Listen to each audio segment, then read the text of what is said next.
He'll get us back on.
Hey everybody, welcome to the race shop. It is Thursday night.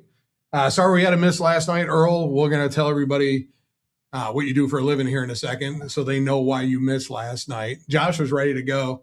Josh was outside with a bunch of candy and drinks last night, and we canceled. He was like, this son of a bitch. So everybody, welcome. We're going to wait a few minutes to get everybody online so we can get the show going, but Earl, we all know what Josh does. Owns Mr. Muffler Racing, you sell race parts, you do all that stuff. Yeah, I'm an independent truck driver. I gotta go when the loads are there. I can't. You refuse, then the next day you get punishment and you don't work at all. So I got expensive habits. But you move out of the container yards, don't you? Yeah. I move out of container yards locally. I'm not over the road, but my day starts at 4:30 in the morning. It could end at 10 at night. But and I know you have to don't take it when it's there night. because there's also slow times too. Yeah. To where you wake up and you're waiting around for work and then don't come. And we're getting into that season where it's going to start slowing down a little bit. Actually, it's going to pick up because of Christmas time here. Oh, Christmas, because of containers, right now, yeah. Going into Christmas should be good. It's January, February that hits you. So did we see... I know I watched his live on Saturday night, and I don't want to skip over, but the fucking guy was driving with the royal seats in his camper again. I'm not taking them out. Yeah. You're not taking them out. I have my new seats in the office, and they came out sweet. I knew it. I knew you had them. Since I had surgery on my neck, I can't drive with my hands on the steering wheel, and those armrests are so high that like they hold my arms there, and I can drive it, and it doesn't hurt my neck. I'm just scrolling, and all of a sudden your Facebook Live pops up, and there's them damn chairs right there, dude. And honestly, we had to stuff them in there, so we almost broke them getting them in. So they're gonna get broken when we take them out. So we're gonna leave them in there until we at least get pulled over. They actually look pretty cool. Did you get a chance to see them? I seen them, a clip of them, because I can't see his lives. It's just sometimes better that way. I just keep to myself. He might have an extra chair to put in your semi if you want to. Absolutely. I'm sure DOT when I has saw no them, problem with that. I thought they were pretty sweet. Brandon looked like a little kid sitting there. I bought them for Riverside to take pictures with the wrestlers, and Yeah. I forgot they were in the trailer and never did anything with it. And I'm like, well, we got these stupid chairs. What are we going to do with them? So, and I took the seats out of the bus and we needed to take it somewhere. And I told Blake, grab the other end, and we're shoving them in there. He said, they're not going to fit in the door. It's impressive. They're big. And we stuffed them. You know, if they still did a lot of kids, and I know this is one of the topics I got to talk about tonight, my ADHD, and I jump all over, but after the race, remember all the kids would go back there. If the kids knew those were in there, wouldn't you let them sit in there and take a photo with them? I don't ever remember like Painesville doing anything like that. Ever. I don't remember that either. When racing was over, they didn't? No, but sometimes, once in a while, maybe once or twice when I was younger, but other than that, I don't remember. Yeah, ever. Some of the tracks we go to and race, I see the kids come in there. Like when the races are over, all the people come back there. They just start walking through the pits. Yeah. Or post or pre-race. They'll let the fans and kids walk through pre-race at late model races. That's what they'll do. Like at Five Flags, they let them all come down. Everybody out of the stands come down on the track. Well, I think at one of the Lorraine cavalcades, someone's going to pass out one of those chairs drunk. And we have to get the fucking photos of them passed on those chairs. Before we get started with these guys, first I want to thank you, Earl Goldy, for coming. Josh Wade, thank you. We will definitely get to you because you did say a month ago you would go to Lorraine and win, and you won the damn race. But Laura got a couple direct messages. One of them was, Why not more street stock drivers from Barberton, Midvale, past and present? And why they hate on Jeff Kuykendall? I've never said anything bad about Jeff Kuykendall. I don't think I've even met him. Did you say his name right just now? It's Kuykendall, right? Something like that. Okay. On there. I have never said anything bad about Jeff Kuykendall, so I don't have no hate. I tell these guys they can come on whenever they want. They have the nicest family. Jeff Kuykendall, their whole family's just super nice. Their whole crew and family, everything. Nice. Well, I know they love people. Scott Skufka. They're good people. Lorraine last year, I don't know. Were you there, Lorraine, last year when they got in that big? Was that the same night that he got into that wreck? Oh yeah, it was. It was the same night. Yeah. He never got in a wreck. I used to like him. I let him drive one of my cars. Did you really? Yeah. He smashed it from one end to the other. Well, I don't have no hate for Jeff Kuykendall. I don't think I've ever personally met him, but I have no problem getting drivers on from Midvale or whatever. They have a podcast out there. What's their podcast out there that they do in Midvale? The Buckeye Speed podcast. So those guys go on there. Mark Lucius does it. Yeah, you guys are all you street stock drivers. It doesn't matter what class you're in. You're more than welcome to come on this podcast. All you have to do is ask. I don't want to jump on theirs and make them offended at the Buckeye Speed podcast. Brad said, "Stop running your mouth about." Oh, stop running my mouth about Lorraine only did good because everybody else was closed. That wasn't me that said that. So this person is saying that because Midvale was closed and nobody races at Painesville, that's why Lorraine was packed. Lorraine was packed because it's closed. And it was open for a big race. How about this? Lorraine, if you go back and count the numbers, any wheelman race, any regular Lorraine race, their street stock numbers are always bigger than any race around. Midville's, they're bigger than Midville's, they're bigger than Painesville's, bigger than Sandusky's. Lorraine was the biggest street stock race. We could start 20 plus cars every time we show up there. It's not because one track's closed down or nothing, but Lorraine's fun to race. It's a racy racetrack. Well, like you said a month ago, when it opens, it's going to be packed, and it was packed. Yeah, I mean, but I don't believe it has to do. That's how it was at Painesville when you guys first went there.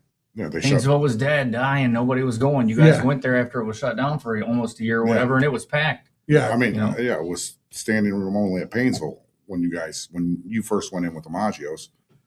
It was standing room only, and Painesville is one of the tracks that did benefit from other tracks being closed at that point in time because Barberton was closed, Lorraine was closed. Midville was, I think, getting sold or whatever, and Sandusky didn't have street stocks.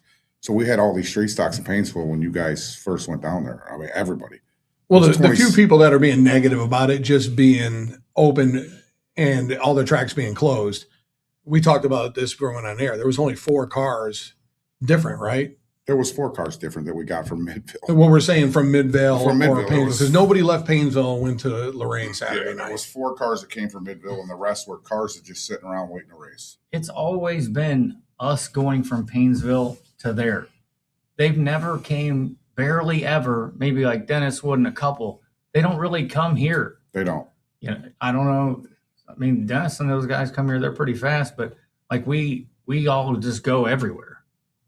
How cool was it for you guys to look up in those stands and see them packed? That was crazy. That was crazy. I went up there to see my dad, and I couldn't find him. It was elbow to elbow. Really? Yeah, he had to stand up, call me, stand up so I could see where he was sitting. There was enough people there that Cindy said half of them were cheering. Yeah. Really? So when the you other guys half was booing. Yeah, when you guys were in the pits by your cars, though, you guys did take a moment and look at the grandstands. Yes. It was the dash race when I realized when we pulled out of for the dash race, and I looked up and I'm like, oh wow, the place is packed. Did you have anything to do with that? What? No, 0. Nothing to do with it? Nothing. A few people were asking if you had something to do with it. I said, ask Josh a question, Josh and Earl. A few of them were like, I think Josh had some involvement in that. I thought about like getting involved, buying it, leasing it, whatever, but I love racing. Yeah, that would make me hate racing. Like Randy Holbrooks is, I pound this in my own head. Randy Holbrooks was a racer for life. Yeah. He got that racetrack and has not ever went back since. Doesn't watch the races. It like 100% just done with it. And I really just like building the cars at this point more than anything, but these kids got to step up and race a little bit more. It was pretty cool to see the place like that. And the Oh, yeah, it fans, was. I seen a couple videos of the fans cheering when the checker flag come out, kids waving little checker flags. So it was pretty cool to see that again. When you go to a race, energy's everything. Walk into Painesville Speedway, and there's no slam on them. There's no energy. There's no energy for nothing. So when you walk into Lorraine after going there, because I go there every week, I'm not racing. I Yeah. got people, buddies that are racing, family. You walk out of there, it's just the same energy at the beginning of the night, at the end of the night. And then you walk into Lorraine with a race like this, and the energy is just way more powerful. Let's see who else I had to talk. Oh, Gene said, stay in my lane. I should stop talking about Flat Rock's lineups. I was just simply saying, I don't know if you guys watch at all. The fast guys at Flat Rock start up front. They said they do some inverts, but I haven't seen an invert. But the top 5 guys who win every week start up front. I hate that. So I said, why don't you take those 5 guys and put them to the tail and let's race? It sucks, but reality is around our area is the only area that does a I full know, field but invert. it's so Yeah. so It shitty. sucks. It Like, does. just think for the people that don't have the best car. Yeah. They literally are going there to race in the back for nothing every single time. Yes. They're just actually racing. It's a matter of time before we lap them at that Yeah, point. yeah. And those 5 guys, by the end of the race, they're usually lapping guys by the end of it. yes. So I was simply just saying, put it back to the way it used to be. Well, The fans used to be packed there. Yeah. But who wants to go watch the same 5 guys start on the pole every week? It's every week. Well, they try to use the late model style on down to the street stock, the way they Yeah. race that way, out that way. Late models don't matter if you start on the pole, man. Yeah. They're running enough laps to where that guy on the pole could have a fast lap but finish in the back. Yeah. So, I mean, I don't know if anybody's seen Berlin last night, but I wanted to talk about it. Did you mean- watch it last night or no? but Cletus almost made it, man. He yeah. almost. What do you had? 20 laps to go, Oh, 22 my God, laps to go, 19 laps to go, and he crashed. well, that was 19 was when Shako got a flat and decided not to pull off and then wreck himself. Is that what happened? Yeah, he got a right front flat, and he tried staying out. It was 9 to go, maybe. He tried saving his top 3, Yeah, yeah, and he's got Majeski behind him. yeah. You're I done. mean, he's pulling the pits, man. Yeah, But that's what they try to do. Them street stocks all out that way. The street stock, they take that same late model and put the guy on the pole. yeah, yeah. And a lot of times with street stocks, they don't do an invert like CRA pro late models. They do a 8 invert every race. That's an 8. You know, when you show up, Yeah. if you get the pole, you could pull an 8. Albert Francis pulls an 8 every time. So I thought years ago, and I might be wrong because I know some of them are watching, but I always thought there was a full field invert in Michigan at those No, tracks. that's an Ohio thing. Wow. I don't think I've went to any other track that's ever done it. Never. Really? So Yeah. all the Michigan tracks you run, it's Yeah. the fast guys up Michigan, front? Yeah. Michigan, Indiana, I just went to South that Carolina. Anderson race, and Poor was the fastest. He started on a pole. Yeah. Wow. I mean, that's they Yeah, do and that's because why, like, when you go to those races at like the New Year's Bash, if you want to be faster, you're gonna get ran over by some clunkers. yeah. Right. You gotta get to the front. but And that's no, why they're even there for like 4 days practicing to get that time to start there. Wow. Kalamazoo does it. Berlin. I think Berlin has actual invert though. They do like a 8 to 12 invert. Not Berlin, but M40 or Gannis and them race. I think they Yeah. do like a 8 to 12 invert. But still, if you make the pole, you draw the pole. See, the pole to us out this way is on the back row of the Yeah. dash. But do you outside. guys like that or do you guys dislike that? Dude, if I had to start toward the front of every race, I wouldn't even race. Right? It would be boring I sometimes. mean, we just got to race and go through like a field of 20 cars, like moving through the cars. Like, that's what's fun about it. Yeah. One of us on the pin at Painesville every night. How many Yeah. wins do you think we'll have between the two of us? Like, or a Corson or any of the guys that compete with us? Put them on the pin because they're fastest. We're just racing for whatever spot we can get at that point in time. And then, in my eyes, if you did that at Painesville, it'd turn up the aggressiveness because you're going to want to move people. Right, right. Just turn it up. So Especially at Painesville, 25 laps clicks off like you get that. sick of the fastest guy Yeah. sitting on the pole winning, you're going to move them. Yeah, yeah.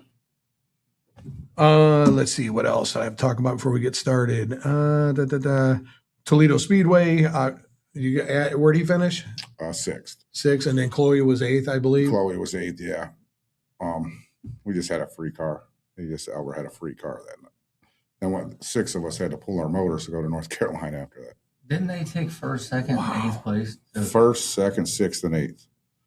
Wow. They just took your motor? Yeah. Or is that part of the rule? And then Albert drove it back from Roush H Racing in a box. Every piece, all the way out to the crank. Holy shit. Every piece of the motor in a box, and he had to bring it home, and it's on them to put it back together. Wow. I just shook my head. Out. Yeah. I'm out. Chloe, like, just up and coming, right? Mike Yeah. Mazzagatti getting his daughter into that. It's awesome. She does good. Yeah. He's got a box of parts sitting on his garage floor. Holy shit, It just man. ain't fair, man. Yeah, they pulled like a couple random ones or something. Yeah. Like where she finished. She was And then- one of Oh my And with God. Albert, he can't cheat. He builds crate motors, and he's certified, and he everybody brings them to him. It was one of his motors were at the racetrack that they could have took that came here yesterday to get rebuilt, freshened up. I wonder how many times they've done that if they've caught anybody. You know what I mean? When does it? I know one time they But I mean, it pulled keeps at it Five fair. Flags, or not Five Flag. I can't remember what Majeski got caught doing something with a Ford. McGonigal motor. They were cheating, and he got everything stripped from him. Did he really? Yeah, that race. Toledo, the finishers and the pure stocks. I believe, I hope I say this right. Matthew Bunning won it. Jesse Crillo's daughter, Constance, she was in there, but I couldn't find the finish on her. And then finally, we have a big announcement at the end of the show tonight. Who's going to be next week's guest?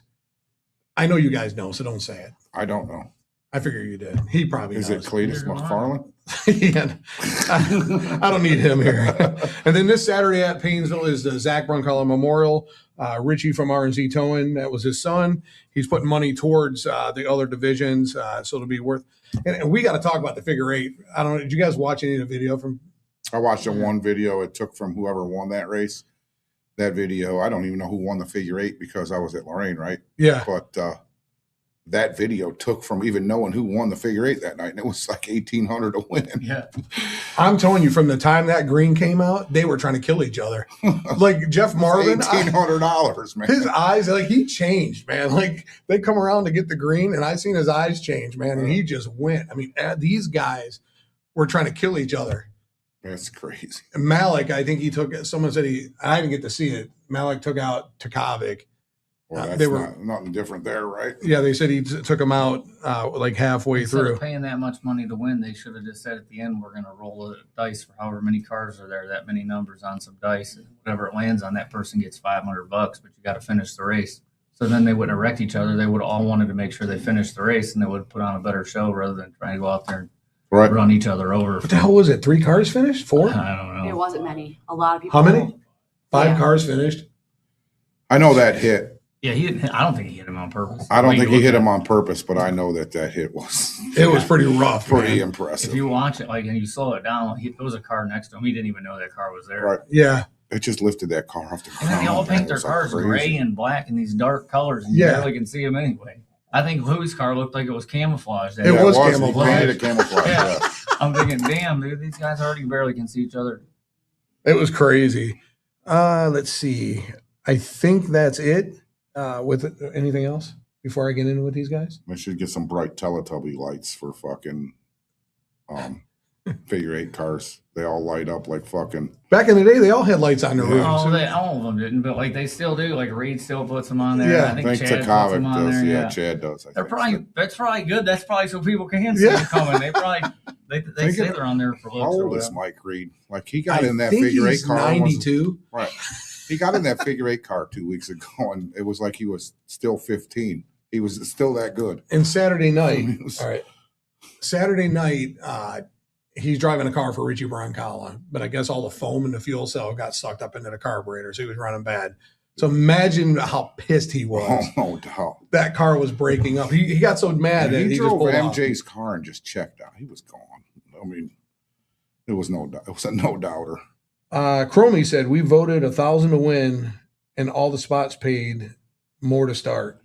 I thought that they were going to do street stocks 47 lap and pay more to win on this race too, but everybody said no. $600. Yeah. Well, I got $700 for third place Saturday. How much? 700. That beats 50 to start. Right. I mean, if you don't have the money, you don't have the money. It's not about the money anyway. You're not going to get back what you got in it. But I mean, next Wednesday, I think it's at Kalamazoo. It's 5,000 to win. Holy shit! Street stock. Berlin's having a street stock race too. I think that 5,000. A street stock race, 5,000 to win. Yeah. Rob Cromie, right before the race started, we watched them turn the water tank on, and a bunch of soap came out and set it up. Cromie's like, shit, because they tacked up the track first, for the street stock race. And then they put soap in the water. Cromie's like, shit. He was right, man. He spun around. How'd that tack work? That tack up stuff they put down, how'd that work?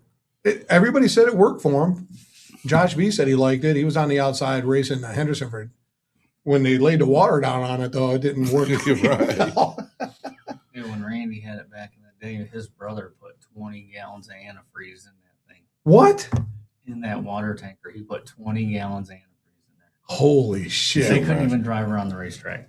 Did you race that race? No, I watched them do it. How bad was it? It was like when Rich seal coated it. Rich seal coated the track and they couldn't even drive around it. No. They were just spinning out everywhere. I don't know why. I just don't know why somebody don't go in with a dozer, some asphalt, and just maybe even a little bit of reconfiguring that racetrack with some banking, and it'll be. Dude, it wouldn't even be that much. Like I think I've done more work at my driveway that we're building by myself. I think I could have already done it. If I bought it, I swear to you, I'd be over there with an excavator. I'd rip it out. The whole track, the whole track, start all shredding walls and everything. Yeah. Like, because you're going to, obviously, if you bank it, you're going to need some new fencing, but whatever. Just like all the stuff that over the years that people spent money on, like concession stands and painting this and painting that and doing this and doing that, bringing containers in for people to watch racing or doing this. People are going to come watch, but they're going to come watch when you give them a product to watch. Yeah. So if you reconfigure that racetrack a little bit, there's plenty of property there to do it, plenty of property there to put some banking in it. I was just going to ask you, what banking would you put in there? I would just make it a replica damn near a Midvale. Really? Yeah. Absolutely. They race late models around there. They get around there fine. I'd buy, or even Anderson. That make it another baby Anderson. Anderson is pretty sweet. Anderson's sweet. You want to bank it, just dig it down. Yeah. Dig it down and put a roof Last time over we went there, the car was scrapped, but we're definitely going back there. Dude, I got an importer's car there. I took my car there to race that. Prior to that, we were testing it for that race, and he was at some concert. And he lives like a mile from the racetrack. Yeah. So I hotlined my car, and it was all right. I thought it would be all right. And he kept texting me. He's like, just go get my car. I'm like, fuck it. I sent Brandon and them guys to go get it. They went and got it. Literally, it came out of the trailer. I got in it and drove straight out on the track to qualify it. Was it a huge difference? Yeah, dude. I lost like 300 horsepower. Holy shit. I was like, I don't know how he makes this thing go around this track so fast, but I literally ripped the gas pedal out of it. Did you really? Yeah. Brandon burned his arm up. He shoved it back on there. The gas pedal came off. So with his car, were you faster with his car, though? I think I went about the same time as I was running in my car. But it would have been more consistent at the end because like my car has just way too much power for there, and I don't restrict shit down. I just drive. Yeah. It was I'm going back there for sure. Let's see. Danny Hunsucker said the track needed completely done with walls and drainage, which everybody knows Painesville needs drainage. All right. So the Zach McCullough Memorial this weekend at Painesville. We have a big announcement of who's going to be the guest for next Tuesday night. It's going to be great. I've been looking forward to it. Laura has a note here. Steve said, Jerry, you start a conversation and you move on to the next before anybody gets to respond. I have ADHD. Yeah, it's so crazy. I have ADHD. When you watch this, dude, I'm like, sorry. Oh, and then she's like telling you about a comment, and you don't even remember about the story you were talking about. No. So I try to put the comment as fast as possible because I already know you're going to be journeyed off and down to another subject. Maybe I need to get on some meds, Laura. You think? It's bad. It's bad, dude. It's that whack on that lift out there where your head still ain't stitched up. Yeah, a month ago, he was helping me work on my race car back there, and he slammed my head into the lift. I needed like 40 stitches, and he goes, oh, no, it's fine. He just kept pushing my head together. Yeah, That's just such a story. blood was dripping down his face. It was all over the place, It was man. a little bit of bark. It was like a mosquito bite. It was. It ripped was like a off. little mosquito bite. Didn't I need a blood transfusion that Tiny next little morning? blood, and he was freaking out. So let's get started. We were talking about the return of Lorraine Raceway Park. Everybody was excited, and it turned out exactly the way you and I talked about a month ago. You said if the place opens, it's going to be packed, and it's going to be a lot of drivers. And Josh, it turned out that way. And I got to say, stepping back and watching everything, the new owners are doing great with the videos and making it entertaining and fun that you want to go there and enjoy yourself. Yeah. It was, I mean, probably the most fun I had in a feature race in 10 years. I mean, at our local tracks. Yeah. And it was a fun race. Everybody respected everybody. We raced side by side. Geez. Would they start, 35 28 cars? 35 of the 40 laps, we were just packed up. I mean, it was fun. Did they start all 28? Yeah. Yeah. Did they really? And you started. I think they put like 16 of us toward the front or something like that. Yeah, they inverted the six. I think they went on time. Like they took a separation of a full second in time and put it behind us. So it ended up being he's right, like 16 because I started 15th. He started 14th. And Billy was 16. So yeah, that would be 16 invert or Wow. the separation in time there. So you got to bring up the questions that people had yesterday for these guys, I am. if you don't mind. I am. Going into that to try to, I know both of you guys wanted to win that race bad. Both of you guys wanted. I'm sure. I want Like any race I get in. Yeah, but that Yeah. race, to win that race coming back. Yeah, I mean, he drove a good race. He got that one. So I'm going to ask you both the same question. And this is one of the questions that a couple of the fans are asking. It's the last lap. You're coming off turn 2, going on the backstretch. Earl's to the outside of you. What do you do going into 3? It all depends on how fast the car is. If you got to make First it of work, all, you he's gotta doing the make same it thing work. I'm doing. We're going up the track a little bit and Yeah, giving you ourselves gotta a better make it run. work. And we're both But doing the same difference thing. is it's not like we're doing this to somebody that doesn't already know it's coming. So Yeah. Correct. most of the time, it can kind of like Yeah. But that racetrack though, and like at Sandusky, the tracks were getting better. Like the higher up you go, like they were Yes. getting a little more grip. So you almost can't do that kind of thing. So like Sandusky, you're not really going to run somebody up the track because they can still keep the momentum. Right. Lorraine and Sandusky, they can still keep the momentum. So maybe going up the track on them ain't the right thing to do. Because, I mean, honestly, my car gets good dig at Lorraine. Yeah. I can drive off the bottom. Like he was going for the lead outside of Brandon, and I almost made a mess. I bailed at the last second. Oh no, I the was watching the whole time. I threw the parachute. As soon as I out seen there. him going underneath that car, I was parking whoever was next to me in the dirt. But you know what? Honestly, that's what the people wanted to know. The people are asking questions yesterday. But it's there's not really no give and take. Whoever gets out Yeah. there first, and then it was packed up so much. Like the caution came out, I got in front of those guys. They at the beginning of the race, they all got in front of me. Yeah, I was in front of him for a while. Caution came out, it flipped around. It actually happened Yeah, twice. it flipped three times. Like he said, it flipped. Like he would be following me around, and I'd be following him around. It just flipped because you get the inside-outside draw, depending on who starts on the outside in front of you, inside in front of you, which lane's going where.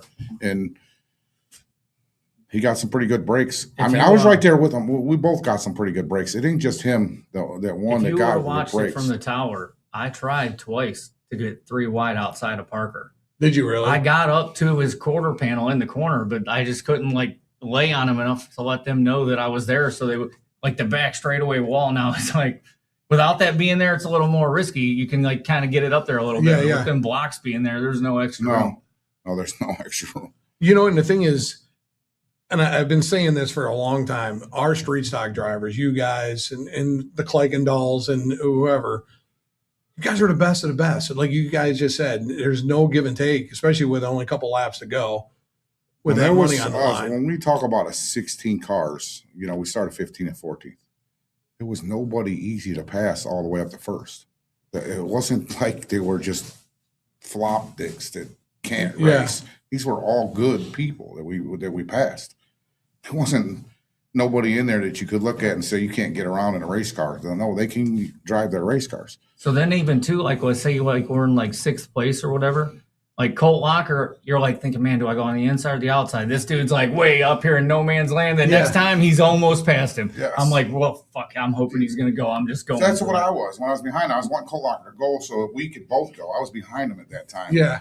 And then something happened. I kept watching the Monday something race happened. pass. He put his wheel into the pits. Oh, dude. Like there was so many sparks. He went from Who did? He did. He went from like a 1-inch offset to a 3-inch offset on his right rear. Down the back straight away? Yeah, it was. I mean, then he came down in front of everybody. I don't know how the hell everybody didn't ball it up because when he hit the wall, I mean, I just said sparks just hit my windshield, and he just. I never let off. And nobody. Did you see it coming though? Oh, no, I didn't. I mean, No. It was when I was next to Hamilton. He was like taking a little extra room over there, and I'm like, well, I'm not going to risk getting him into the side of my car. Yeah, and then he was punting Davey in front of him a couple times going into the corner. Yeah. I'm like, well, I'm going to have to try to run up the track a little bit, and I ran it up a little too far. The sparks that I mean, it took 2 inches of offset off his right rear. There's no doubt. I mean, the sparks was shattered my windshield. I was like, holy shit, something bad's happening here. So I bailed. And then there was a caution for that. And I don't understand how Kuykendall got charged with the caution on that because the whole inside, when he came down, the whole inside had to check up or I never went to the inside. I was in the outside. No, you came down. You came all the way down like this. You were clear there. There was nobody there. But when it did, that car that was here checked up the field. And it was crazy. And then the caution come out immediately. And then Randy Jr.'s on the headset. He's like, oh, fuck. I mean, he said something. He said something. He goes, oh, fuck. And then he lets off the button. So coming off that corner with all you guys, you know, I'm sure you said Kuykendall was there. Billy Roberts was probably there.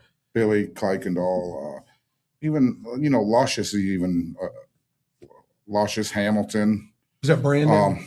Davey Lawson, Brendan, and Mark. Joe, raced it, didn't they? Joe Corson didn't have a good night, but he was there. And, you know, when he has a good car, we all know he's there. Yeah. He's another one.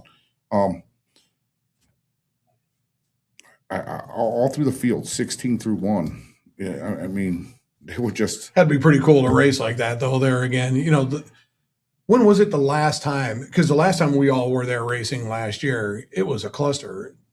Every race, there was a caution. Cars were getting tore up. Now you guys had the best of the best that came out that are in this whole area, and not a car got scratched. You know what I mean? Yeah, I mean, my car's just got one little donut on it to wipe that off, and it's good. So with you, when you got out front, what were you thinking? Were you thinking these guys are coming? One lap to go. You got it with one lap to go? It was 1 lap to go. Shit. We caught him with like 3 laps. I tried to move Parker on the last lap just to get up there to his bumper because I was trying to get up to him and maybe pressure him a little bit. But at that point in time, you don't have 5 or 10 laps to try to race with somebody. It's over, man, especially if it's him or me or Billy or Kuykendall or somebody like that. It's over with 1 lap to go. I mean, he closed the deal with a lap and a half, I think, to go. And did you know these guys were right there? And it wasn't just I was saving like it wasn't just that you had to deal with when you're sitting in third, right? When you're sitting there and you're watching it, you don't know what's going to happen because there for a while it was like this. And he finally closed the deal and got Parker. I still got to deal with Parker, and he's only got 1 lap to get to the checker. It's not. You ain't got nothing to worry about at that point in time. You know, one of the things that we've all talked about over the summer and over the winter is our street stock class, how it's gone down and back up and gone down. Some of the street stocks that race over in Midvale have the 602 crates in them. Yes. How do we now, knowing we don't know what Lorraine's going to do next year, you know, with their weekly racing program? Do you have any idea what they're going to do?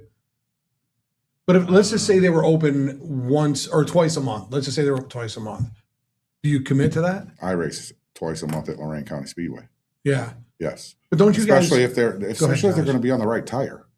I mean, that was my next question. The tire. The track is the racetracks are not a profitable business around here. Mm-hmm. So you gotta do this for the love of racing. Yeah. You're not like say Lorraine brought in 30,000 in profit this weekend. They didn't bring nowhere near that, but say they did. Yeah. And they were open once a month to get that. Yeah. What is $30,000 once a month? Yeah. When you got all the overhead and all of that, if you race 6 times, that's $180,000 a year. What's $180,000? That's why Hook and Haul is a good business to be blessed with Lorain County Speedway. They don't care if they make $500 out of the racetrack. They're going to make the millions on the turnpike hauling what they need to haul on the turnpike. Like the racetrack isn't their business. But eventually you're not going to just keep throwing money away for nothing. It's either going to have to make something, it's going to have to run itself, or you're not going to just throw money away just to have the racetrack. I mean, those guys are new at this. They don't really have no passion for racing. Yeah. So, I mean, it all depends on how it all works out. Well, that's what you need though in racing. Some new people that aren't wore out with it. I mean, they have money and they have a racetrack. They have the property. They're not wore out with racing, right? They're just learning it. They're having fun with it because they're learning it. But we all here at the table, we know racing. We know what it takes to run the tracks. We all know. But if you had to make a decision right now, would you run twice a month or would you run every week to try to twice a month build it back up? I would run once a month.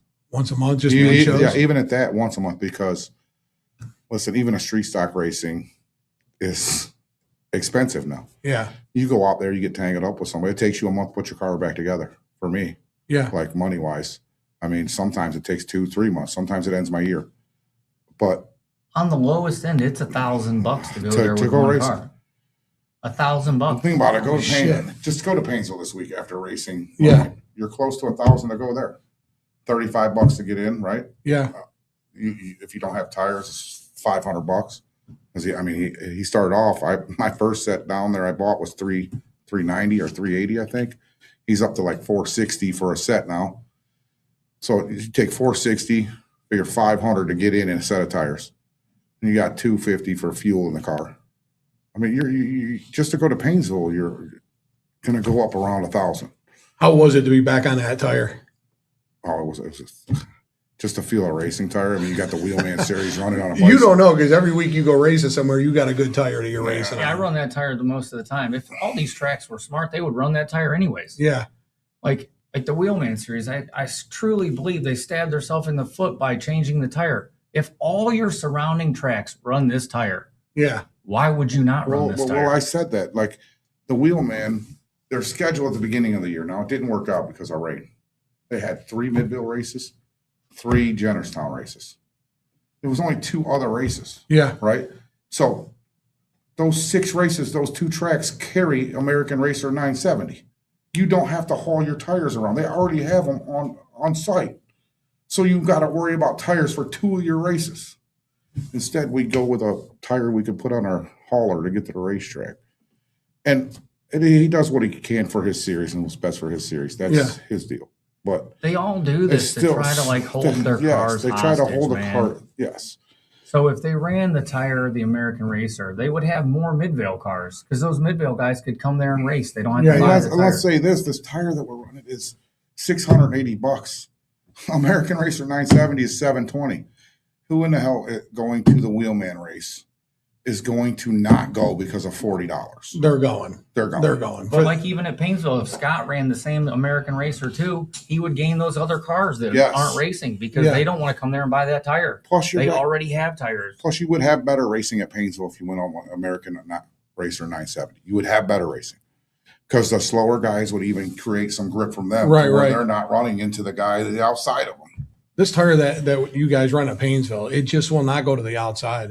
As much as you try. Any kind of abrupt move to the outside and you're in a 4-wheel wash. Have you ran on that tire at Paynesville yet? Did you like it at all? They don't rubber up that ash. Ash off. I didn't say that I liked it. I mean, really, there's no grip at Paynesville to compare it anyways. But and then the cars that I was racing with when I went there a couple times, the car in the front went like a 70 or something, and we went on So we were able to go around those cars, but was that the week you ran your late model out there? Your late model nose? Well, it's there's no outside passing because you had that nose on our car this weekend at Lorraine, didn't you? No, I didn't. I changed it. Did you really? Got to come around nose on it now, so I can go back to Michigan with it. Okay. I was racing last weekend at that track in Michigan. I think it's Michigan, and it got rained out, so we're going back there this Saturday. What is that? You said Galesburg? Yeah. And you said you love that place, huh? It's pretty crazy. It's like a Paynesville Speedway Midvale mixed all in one. Is it? How about you? Have you raced there before? No, never been to Galesburg. He's been to a few more different tracks than me. My work schedule and my money don't allow me to go to some places. Like I try to stay more local because family, money. work. But The local I want to racing go to just some. sucks. It does suck. I mean, this year has been the worst year out of all of it. Like I wanted to go to some of these races. I got to say this comment. It's Josh Poor. Now you already know he's going to be a smart ass, right? Oh, I talk to this fucker every day. So Josh Poor says, look at the brothers. Maybe we can get these guys as teammates. I mean, it kind of sounds, I mean. No. Teammates won't You didn't happen. even think about it. You're like, no. No, teammates won't happen. The competitive drive to go to the racetrack and to be a part of a team, we argue enough to where a team wouldn't happen anyway. Like we know that we're not gonna stand in line and look across, and if you're picking out your teammates, you ain't gonna.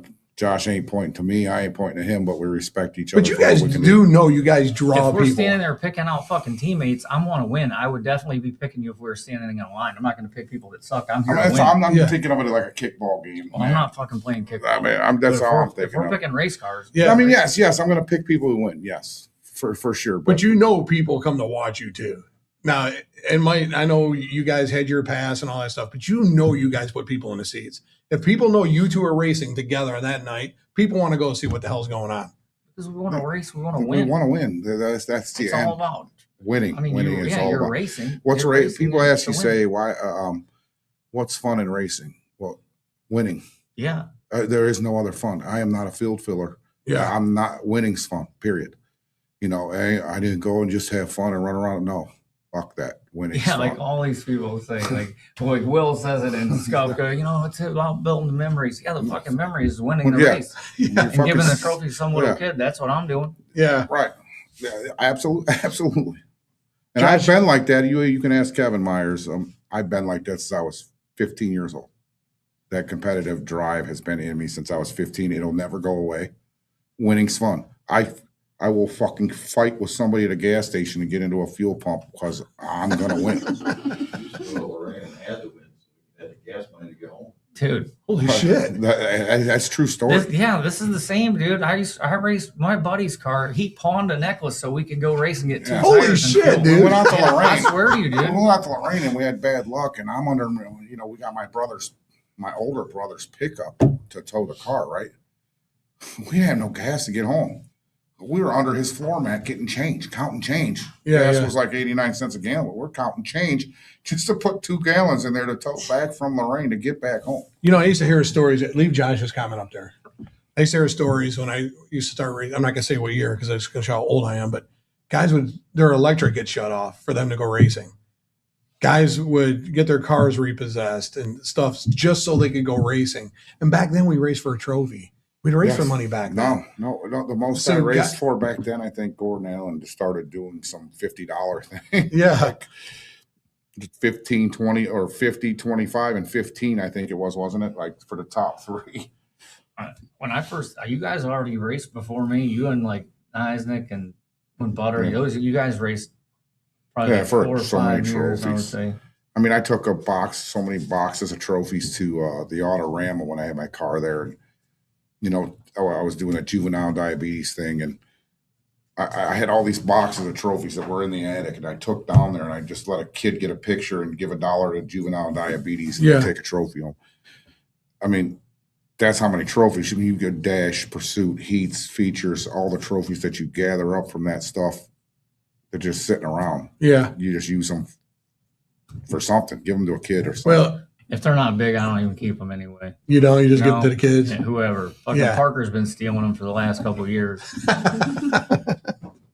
I don't know if you guys have had this, but I've had friends that race at Painesville that would steal a U-Haul trailer to make it to the track. A U-Haul. I know you guys are gonna remember this, but a tow bar. Now, I was Guys were just gonna stealing say tow that. bars. Well, we made our own. My grandfather Did you worked really? at LTV Steel. He made all of us tow bars to tow to the racetrack. But that was And, the thing back yeah, then. We went to Lorraine one year for Cavalcade. We took 4 cars with 1 trailer. So back and We- forth. back and forth, back and forth, back and forth. Holy And shit! when we got there with the 4th one, we were lettering, painting numbers on the car in the parking lot at like 3 a.m. Yeah. before the pit gates opened. We had a driver, and if someone's watching and they remember who this is, we had a driver steal a U-Haul trailer and he painted it black. And the sheriff pulled him over, wanting to know why he painted it. You could see the U-Haul through the black. He wanted to know why he painted the U-Haul trailer black. And they arrested him in the parking lot for stealing a U-Haul trailer. That must have been before we were born. No, come on. This is probably 88, 89, something like that. Before we were born. Yeah. You know, they stole it. Like you're driving down the road, like a sheriff's not going to see the big fucking U-Haul sticking through the black crazy. primer paint.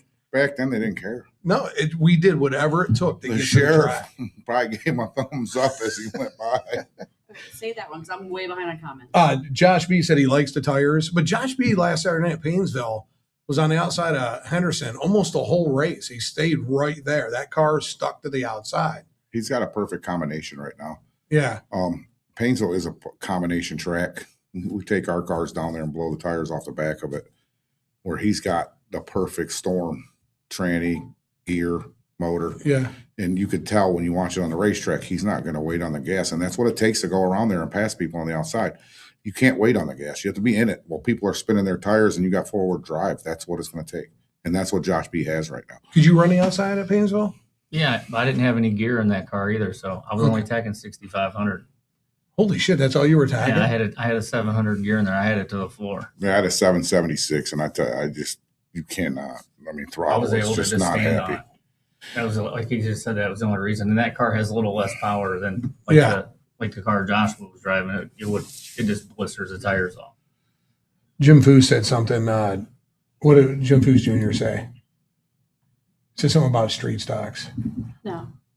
Oh, I'm getting there.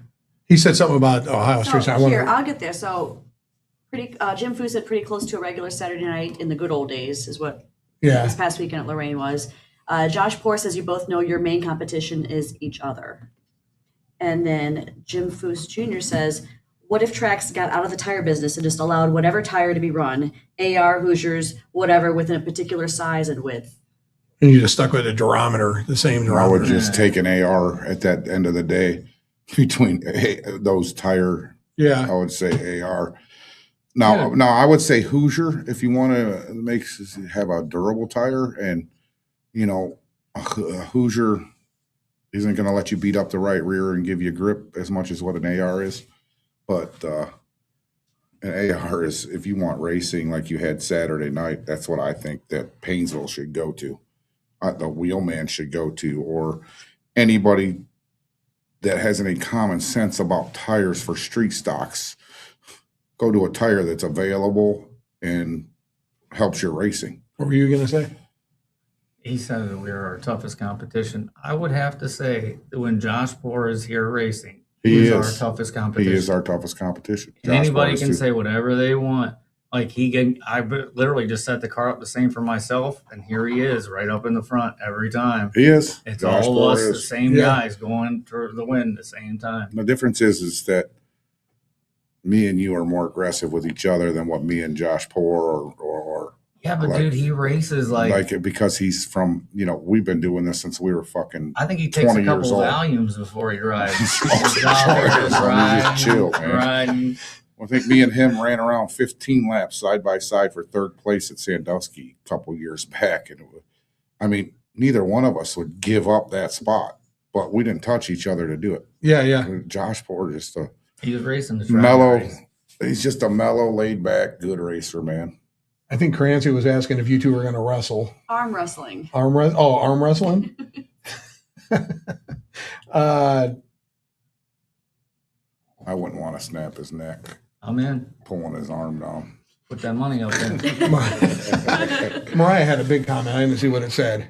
She said that, I'm sorry, I'm trying to keep up with all these. But everybody's saying you two are the most competitive that people watch. Earl is competitive in reference to Earl being competitive. You fought the lady about cigarettes because she refused my ID, but you got your cigarettes. I did. You're going to beat up an old lady for cigarettes, dude? No, we were standing there and I sent her in to give me some cigarettes. She didn't have her ID. So I went in to get cigarettes and the lady gave me an attitude. So I could have went to any other store, but yeah, I wanted cigarettes from that store because I showed the proper identification. I haven't asked you this. So I drove down the street, got her ID, drove back to the same station. She still wouldn't sell. What? So I said, I will stand here till another employee comes here. I stood there for an hour till another employee comes and sells me a pack of fucking cigarettes. And the cops came And the cops made her sell me my fucking cigarettes, and I won that day. I won. It's all about winning, man. That is a victory. The trophy was a cancer state. Yeah. I forgot to ask you this the last time I seen you. How's your mom doing from her heart surgery? She's doing good. She's doing good. I believe she's back to work now. Is she back to work? She's back to work up there now. Mariah just went from her heart surgery. She just went to her first cardiologist appointment, and I think they're all doing good.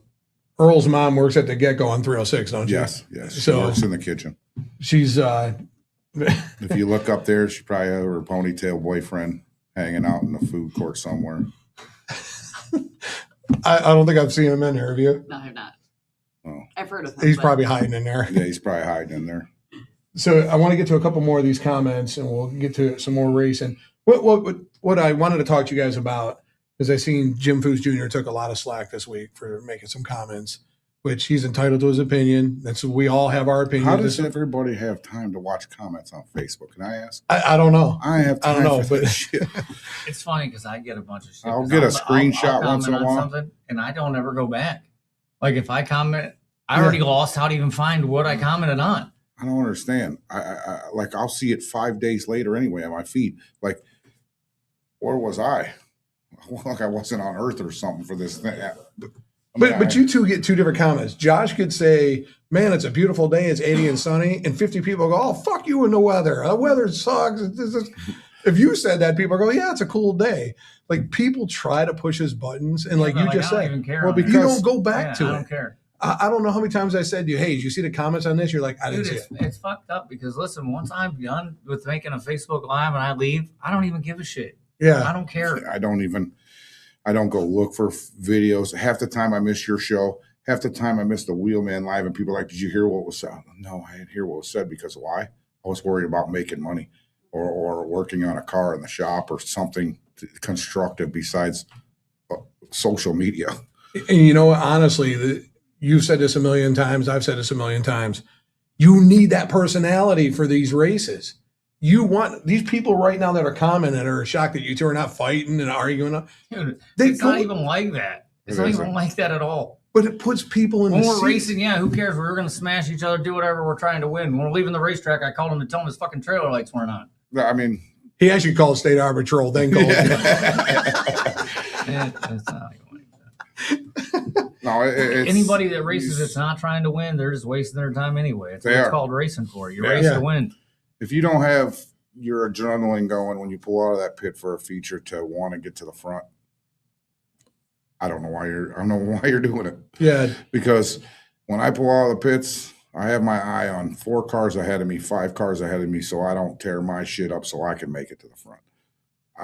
The rest is, and if I can't make it to the front, And like I'm- right there, you can't teach people that. yeah. So like when we're racing 6 to 8 cars. When the caution comes out, I already know where I'm at and Where. what cars are where. absolutely. Yeah. It's all you can't. Like I try working with Joshua to teach him this stuff, but like he doesn't have like the drive to want it like that. Yeah. So unless you want to physically want it like that, you're not going to learn that part of it to be able to get to that level of it. Or even knowing your competition, what's in front of you.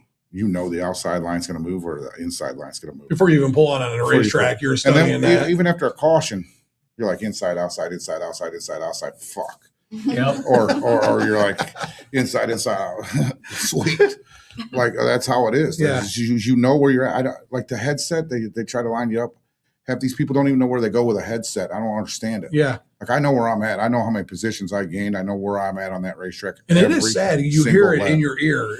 13, go to the 10th spot outside, and they repeat And themselves. they don't 10 even know times. where 10 outside is. Yeah. Like I don't understand that. I mean, count 5 cars and go to the outside of the 5th one. Like it's just easy numbers, easy numbers. And like I said, he's doing the same thing I'm doing in the car. You're counting, and you're like fuck, or you're like sweet. Mariah said, Merle said, hi, Goldy. The cone races are where it gets you working. Yeah, some I love numbers the out cone there. race. Yes, you can Yeah. start working numbers. You Yeah. go inside, You're outside, counting inside, all the outside. cars to see where you're going to be, which car you're going to get Yeah, to pick. like I don't understand why, like street stocks don't adopt that for every race because I think they should, now- honestly. Oh I yeah. remember when Randy Holbrooks was doing it, right? Because it was done one time in the country. Because Randy Holbrooks was a real racer as well. He didn't just do his racetrack. He watched racing around the country and learned for his own business, right? And he's the one that brought that cone race down there. I thought it was the sweetest thing ever. Yeah. Now Then you see, you don't have to worry about the line. now there's a choose line on every fucking racetrack for late model races. Yeah. And we don't, street stocks don't use But you're right. You know how much time that would save? Yeah. Just put the damn cone out there and And let then, it go. and then, like, say you got a guy that knows he can't make a pass. It's going to give him a chance to go to the inside and maybe get to stay up there a little bit. Yeah, yeah. You know, I've rather watched than- it play out to where this guy in 15th, everybody's choosing bottom, drive all the way up to 3rd or something right on the outside line. Yeah. And all he didn't even have a car to get up there, but the caution comes out. And now he's sitting 4th. Now he's going to choose the bottom. He just passed 15 cars. Yeah. Yeah, I think they don't do it because the fact of, say you're at Paynesville and there's 9 cars and Yeah. 6 of them pick the bottom. Well, we're never ever picking the bottom. We're Ever. going no matter Never. what. And they're gonna be like, "Oh, the race is over in 2 laps. The caution came out, and Listen. you guys went right to the front." Yeah, That's the only reason I would say that. I think they do it at Midvale. I'm not sure. I know one of these tracks they You use did it all the Sandusky, time. didn't you? Yeah. Colin? Yeah. Rich did it at Sandusky, which I loved it. Well, all the tracks, if you look, I know you guys are into watching a lot of racing. They all have the arrow painted on the racetrack for Yeah. the choose. Mhm. I mean, you go, it's 2 to green and choose. That's what I hear at every late model race. Sorry, but Flat Rock has the best cone. They have a guy dressed up as a cone. They do. Yes. They do. The guy's a It's great. cone, goes out on the racetrack and puts a cone down there. It's spectacular. He's dressed as a cone. Goes out. How was that show? That was after I was on, wasn't it? That show from that guy that wrecked at Flat Rock, that late model. Yeah, yeah. I thought his head fell off. Dude, that was Oh, bad. Yeah.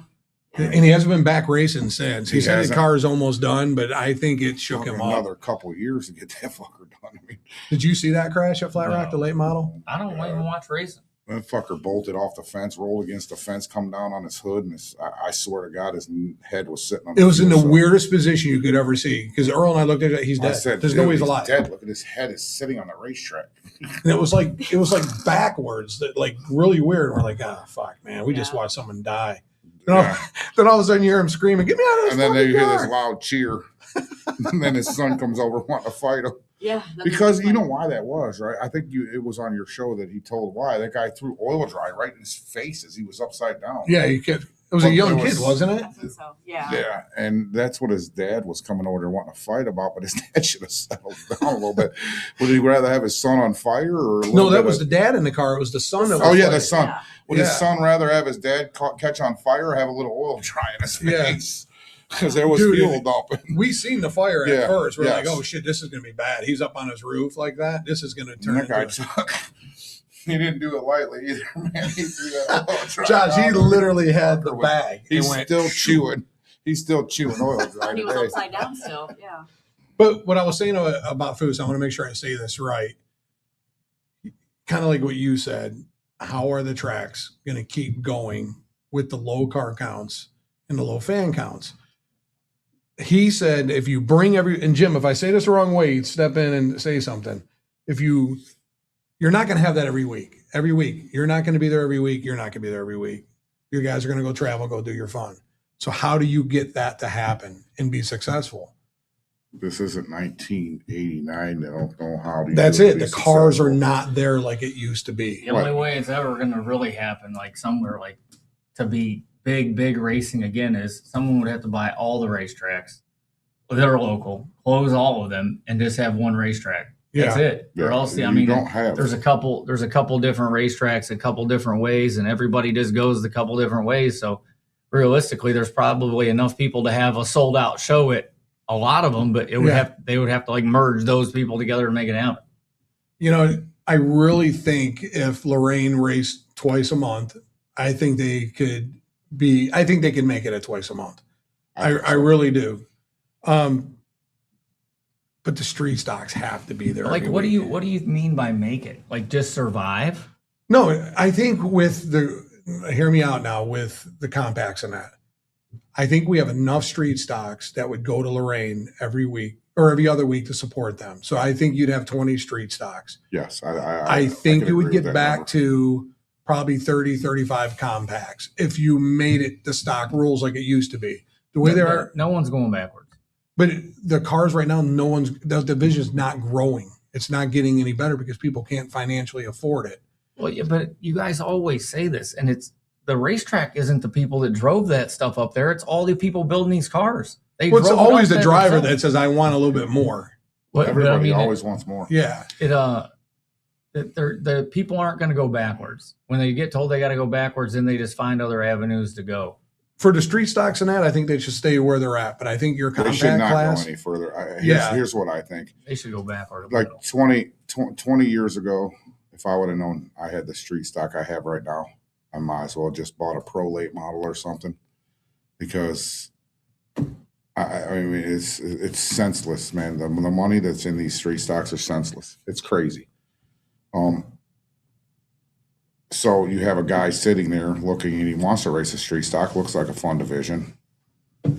Now he's got to slap just to start 50 grand down on the table. Say somebody comes in without a tool, yeah. or a truck or a trailer or a car or a motor. You're 100 grand into it, 150 grand into it by the end of all of it. How is that? Like back when I built my first trophy stock, I had $1,500 in my car, turn key, go down there and race. I didn't care if I had a wrench. Go home and build Yeah. another one, right? Now you guys Now- come here with full toolboxes. Well, they tried going backwards at Painesville. How did that work? And it's not going to Didn't work. work at all. Those There you cars go. aren't. You ain't got a Monte Carlo sitting on a corner for $50 like we did, or $150. We used to have frames stacked up. You bend a clip a week, and used to have it all stacked up and bring it in. I mean, ask Kevin. We could experiment with those cars and throw one away a week and build another one.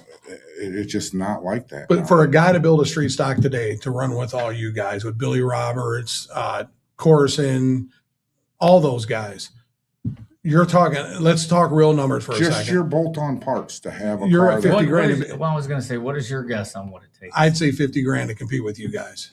I would say you're going to be a little shy. Really? Yeah. Just a Holy motor. Just the motors are 30 grand. I have to skip some comments because you're not reading the screen. But Wallencheck says Jerry, stop. They need to race weekly. Period. Once or bi-weekly is not the answer.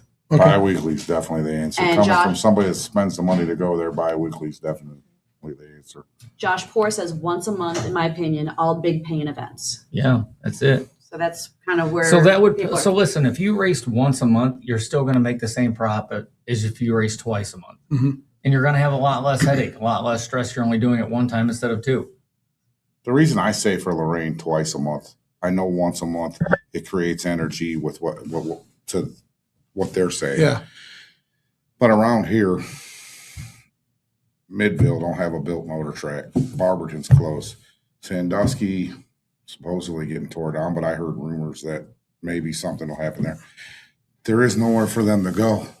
And there's people that just want to stay there and race that won't go to Jennerstown or M40 or Kalamazoo, or the people that won't go there is what would help there.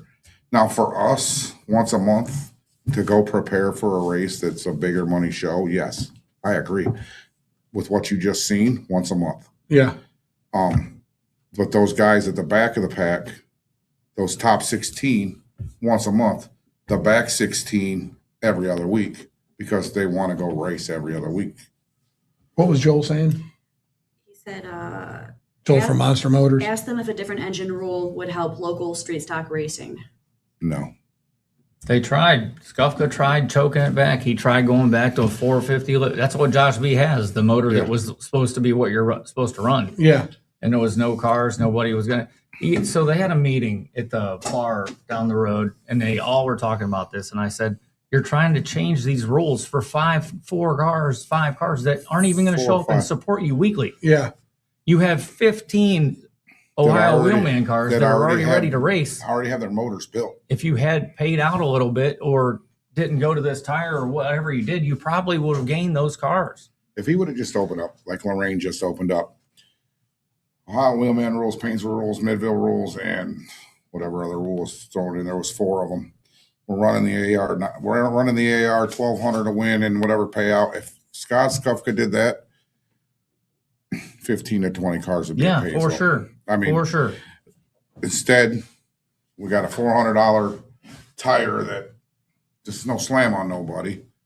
I like the guy, but Mike Henderson can afford a $400 tire, not a $700 tire.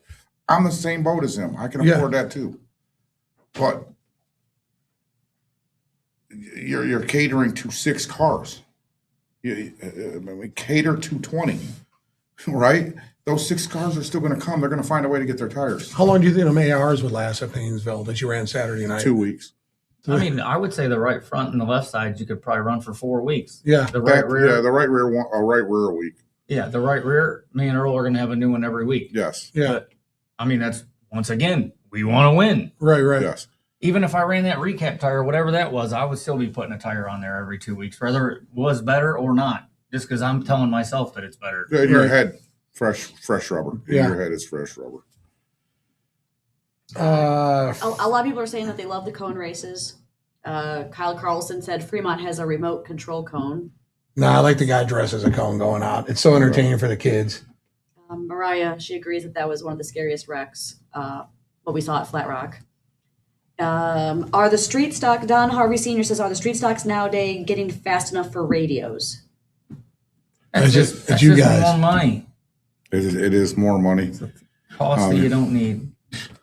I Would you rather have a full mirror in the car? I don't need a mirror. It's made for block driving. Yeah.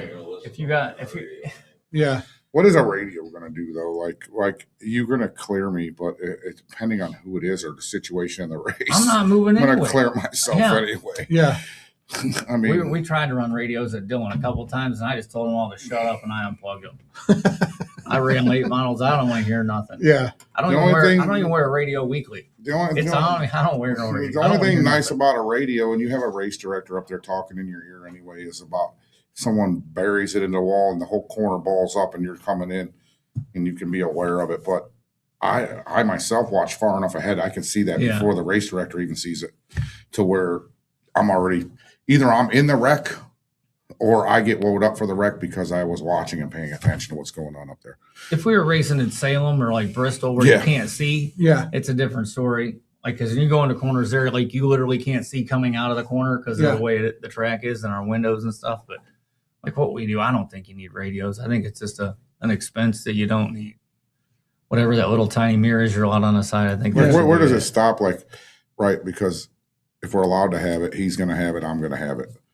Are we going to It's use it a lot? coming. Maybe not. But where does the expense stop to where The comment you had up there disappeared. that guy that can afford what we can afford because we've been doing it forever? I'll reference back. See, people think that we're just going to go up to the corner tomorrow and buy a $50,000 street stock. Well, we have started when we were in our 20s. This is a buildup of things. It isn't go down to the corner and buy it all And tomorrow. so many trials I mean, and errors. yes. It's not like you can just. It's not like we just build it. We build it now because we know what it's going to Yes. take to make it work. Yeah. We know what parts to grab a hold of. We've been at the beginning, and that's the problem. Is people are too afraid now to start there. They want to get in it and be there right away. There is no patience for learning and getting here. Don't you think our street stocks are our new late models? So, I mean, there's no late models around except you go in Midville, but you guys, like, you guys put there is 20 top caliber cars that race in this vicinity. Yeah, yeah. Like that probably could go to a lot of places and compete, but a lot of them just stay local because it's just where they race. But they got way different rules when you start getting out away from here, but you can still go there and contend with those cars. But now if those cars came here, those cars are way still more than what we have. Yeah. And we still beat those cars most of the time.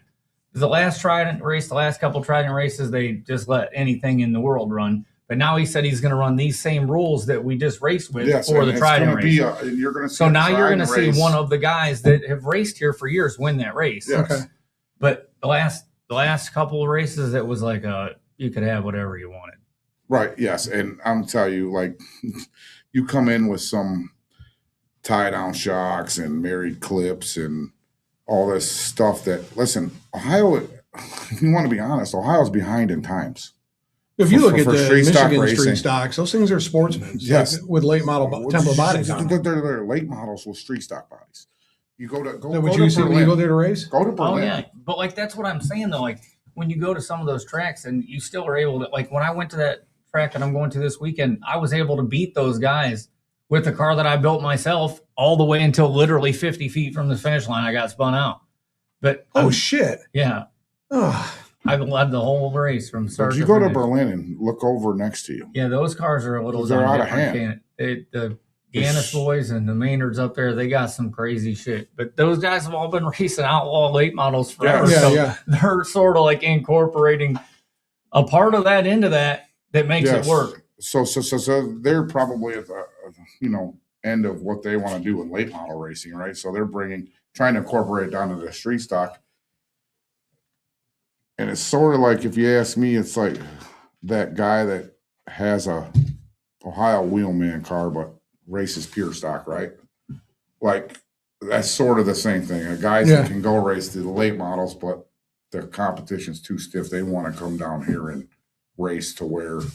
So those Michigan guys, they couldn't come here and run with us in street stock because their cars are pretty much like a limited late model. Rule-wise, no, but their frame height rules are like nothing. They don't even check frame height. I mean, Tyler Roaring builds half their shocks. Steve Needles, Tyler Roaring, Yeah.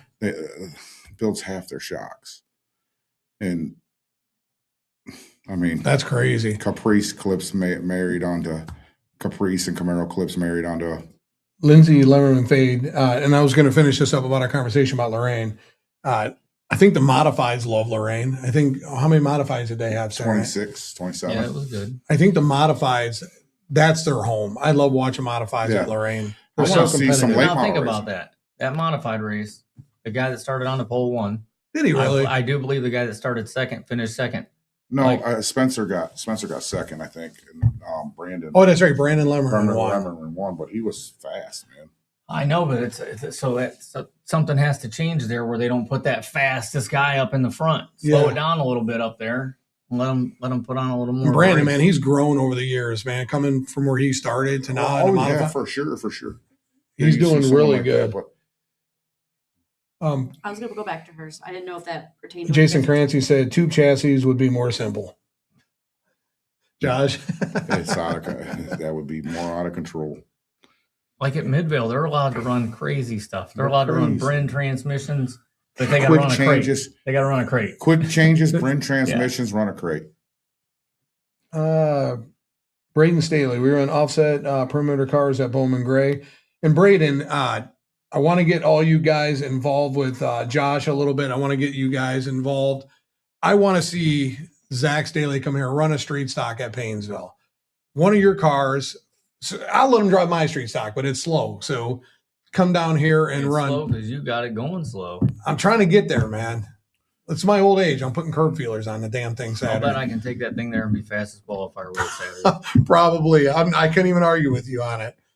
But I do want to get you Staley guys here to Paynesville. If you don't know what Paynesville Speedway is, it's one of the toughest tracks in the Midwest here to win at.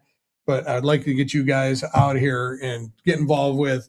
And I would like to reverse that too. You take one of their cars with them and go to Bowman Gray and race at Bowman Gray. I already go all over the place. And I'd like to see a Bowman Gray. I haven't went with Jeremy Holbrook to a dirt race yet because I'm not doing it because then I'll have a dirt car and I'm not.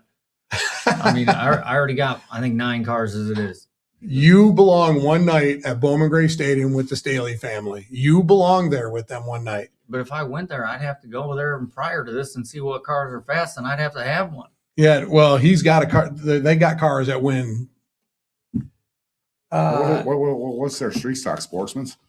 I mean, It's kind of like a sportsman, but the place is small. How much motor do you actually need there? Listen, Yeah, even your that car's might gotta be go. a little rough for him. Like think about it. Josh ain't gonna go there to play this movie thing out. Yeah. To where you're gonna create a villain and climb on top of each other. No, you're gonna go to. I wanted him to go there and win. He's just like me. If you go to Bowman Gray, that's what you're gonna go to do, to win. But they want some other plot. Like Bowman Gray is a plotted out deal. It's going to be plotted when a Yeah. guy from the north comes down Right. there and kicks their It's ass. not going and to they can't do nothing happen about it. because coming from the north, they're going to drive through you and create one of them moments. We got the guy from up north and we this and that. Like you don't I've been wanna- trying this in January every year now. I'm about 7 years in. Where I've at? got at Dillon Motor Dillon Speedway. Motor Speedway. I've gotten ran over, smashed, scrapped. I almost won it with like a half a corner to go and got wrecked. Yeah. This year I got They're third. not. Like it's the north versus the south. Like They don't like they they definitely drive you like way different too, dude. There's no getting around them. They just smash you. They're rougher than he is, and I just it's not even. I honestly think it would be great to see you go there and beat these guys. And it's like Earl said, I know it's about the storyline. No question, either one of us with the equal equipment go down there and beat those guys. It's not about beating them. It's about what they're about when you get there to beat them. Because you're going to let us beat them on their own turf. And that's what his problem is. Every time him or his family or somebody gets out front, they take him out. And then when he retaliates, then he's the one who gets, their family's the one that gets thrown out. How much do you let that, like you said, how much you going to let that happen? But you gotta know where to retaliate.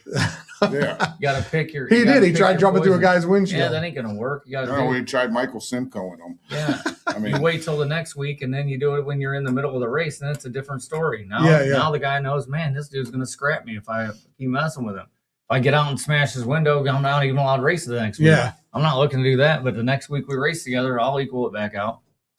We can go back to some comments that they're farther. Braden said you got to move or get moved, but I'm telling you, man, Josh, I want to get that to happen. I want you. That's not going to happen. You're not going to move or get moved because the next corner, whoever you moved is moving you. Yeah, moving you back. Not even moving you. They're climbing on the roof of your car. Yeah, I was going to say, and you're they're not running through the infield. You might have moved them kind of easy, but SpongeBob they're not moving SquarePants. you kind of easy, and you're going to probably have to work on your shit after that. Yeah. Bowman Gray should change it up to where they just end up with a race. I'm telling you, there are some good there's some good racing that goes on there. It's just, man, it gets so aggressive sometimes, man. And I think it gets overshadowed by the fighting. Yeah. That's the problem. There's good race. If you watch it, there's great racing. The modifieds put on a great race. But there's guys that don't. I mean, like we go through this. There's guys that don't like each other when they get on that track and that green drops, they change, But Braden, I would like to get you and Josh and everybody together and try to do a switch. If we could do that. Go ahead, Laura. Earlier, Denver said Dustin has 100,000 in a car and a semi and a stacker, and that's about 150 to 250,000. So we're referencing back to how expensive street stock racing is. So we better ask for a refund on some of that if he's got 100,000 in that car after watching it on Saturday. But listen, we choose to have the stacker, the semi. Yeah. That's a choice, right? Like we could have open trailers and a regular pickup truck to go to the racetrack. Like you don't have to have that to go racing. Braden Staley said that 9% of the time, if you move them, you can move them to the outside groove, and they're stuck to the outside, and you just take off. But I think they're going to eventually catch you. Go ahead, Laura. Lindsay Lemmerman Fade, did we hear her comment about built mods and pure stocks? No, hit that one. Okay. Built mods and pure stocks don't have any track local to run at. They all have to travel to other states, and it gets super expensive. So the modifieds now, most of them like Gretchen, all those guys, they go to Michigan. Yeah. They That's why I said every other week. But there's really no pure stock division. There isn't. It should be. I mean, like just what they're calling pure stocks is my yellow 25 car. Yeah. With a little motor. I mean, it still has a factory sway bar, factory control arm mount still on it. I mean, it's a pure stock. That's what my brother's is. Yeah, the same way. Davey Lawson said we all need to go down one weekend to Bowman Gray. We'll have to look at the schedule, see what's left. I know Zach is at Berlin last night. Yeah, but do they have do they have our class? No, they don't. You'd have to jump in one of their cars. No, fuck that. Yeah, you get one of Staley's cars, you have a chance of winning. I take my own car there and make it to their. Well, your car might be legal with your body. Your car might be legal. Well, that car is it's just a regular body. Jacob Henderson said Josh Way, the outside works again, even on the hard tires. He put the resin down, and I had the pass for the lead on the outside. I don't know. What I'm going to do real quick, I got to take a break because Laura's got to do her little segment. What are you doing? You're telling everybody what's going on this weekend? Yeah. Are you ready for that? Yeah, the pick 8 rundown. Come on over here and do it real quick. Put me on the spot there. 1 second. Yeah, she wasn't even ready. I wasn't ready. You're over there fucking. You need to take a break. That's what's going on. Yeah. No, I don't want. She even keeps smoke. looking at We'll let me. the comments build up because there's still a lot of people. Cigarette. All right, go ahead, Laura. Is the camera going to follow you as you go to the? Okay. All right. This is the Pitgate, or I'm sorry, this is the rundown brought to you by the Pitgate YouTube channel. Let's see. Friday, August 14th, Millstream Speedway has the Master of Millstream Night 1. Night 1 is on the quarter-mile track. Night 2 is on the 4/10 mile track. Best combined average finish from both nights will be crowned the Master of Millstream. Great Lakes Traditional Sprints, Great Lakes Lightning Sprints, American Late Model Ironman Series, and Dirt Track Truck Series. Night 2, Saturday, 410 non-wing sprints, Great Lakes Traditional Sprints, Dirt Track Truck Series, and American Late Model Ironman Series. Oakshade Raceway has Sportsman Modifieds, Vintage Cars, Fremont Dirt Trucks, Compacts, and Super Stocks. You guys are being loud over there. Shh, quiet on the set. Okay, and then let's see. Let's go more local here. Semi-local. Flat Rock Speedway. This Saturday is Youth Sports Night. All youth sports teams in uniform are admitted for free. They are racing figure eights, MCR dwarf cars, outlaw super late models, and street stocks. So that's Flat Rock Speedway in Michigan. Midvale Speedway this weekend is doing the backpack giveaway, and they're doing the big Hall of Fame induction. That is a super big deal. So if you haven't seen the nominees, the inductees, I should say, go to Midvale Speedway's Facebook page. They're doing a pretty good deal there with their Hall of Fame. Also, they're doing Joker's Wild, and it's the OLM 60.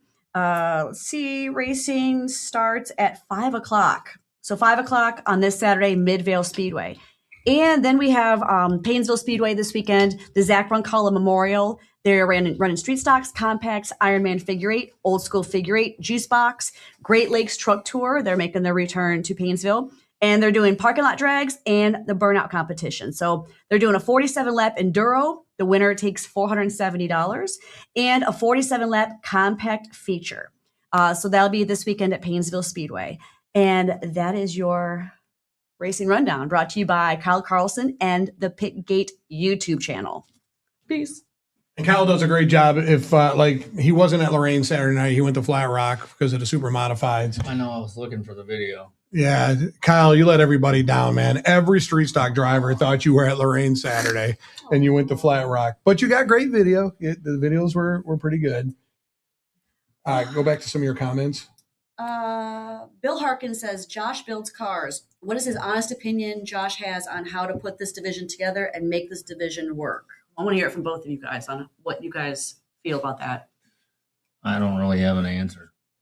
You got to get the people to one track if you want to see it like locally. Yeah. I mean, if like all the tracks that have big events, like Kalamazoo races on a Friday night, and they get 20 to 30 cars every Friday, and the same 4 guys win every race. So there's at least 10 of those guys coming there weekly that know they aren't winning, and they're still there. Yeah. What do you think your answer is?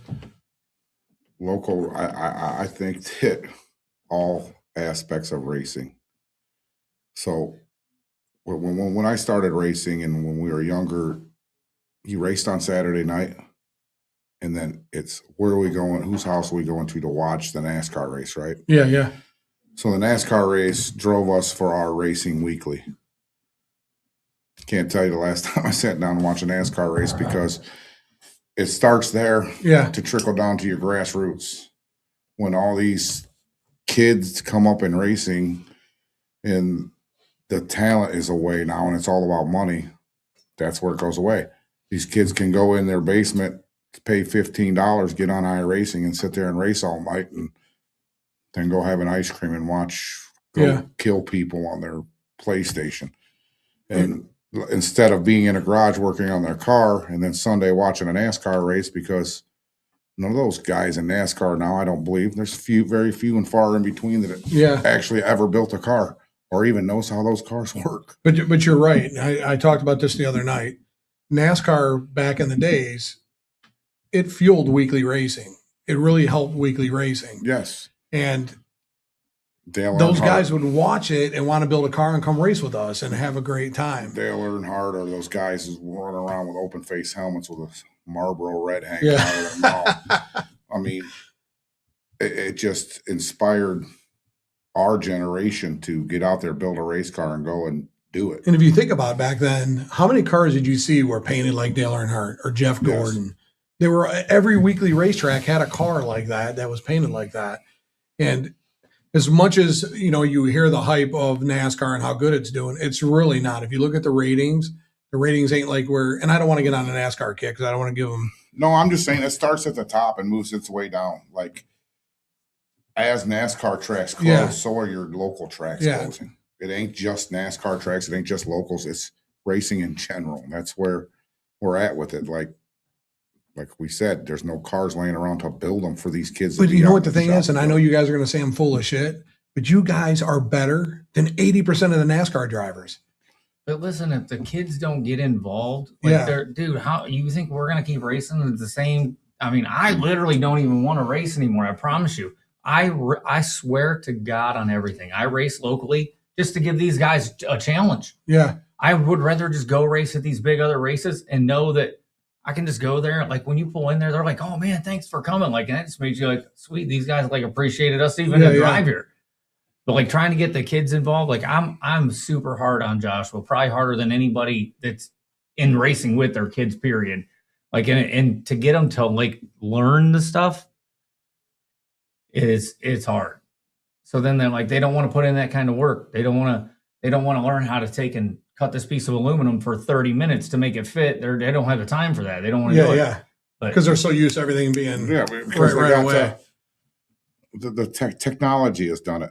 Like, so you can buy everything now. Technology. When we were growing up, you had to make it by hand. To where we had to, cut different kinds of metals to make our interiors or this or that until didn't have a sheet metal brake. You put two pieces of angle iron together to bend a 90 on a fucking piece of metal. Yeah. And it didn't have all the tools and stuff at our hands, right? And then the technology lets them go play a video game, like I said, and do what they want there.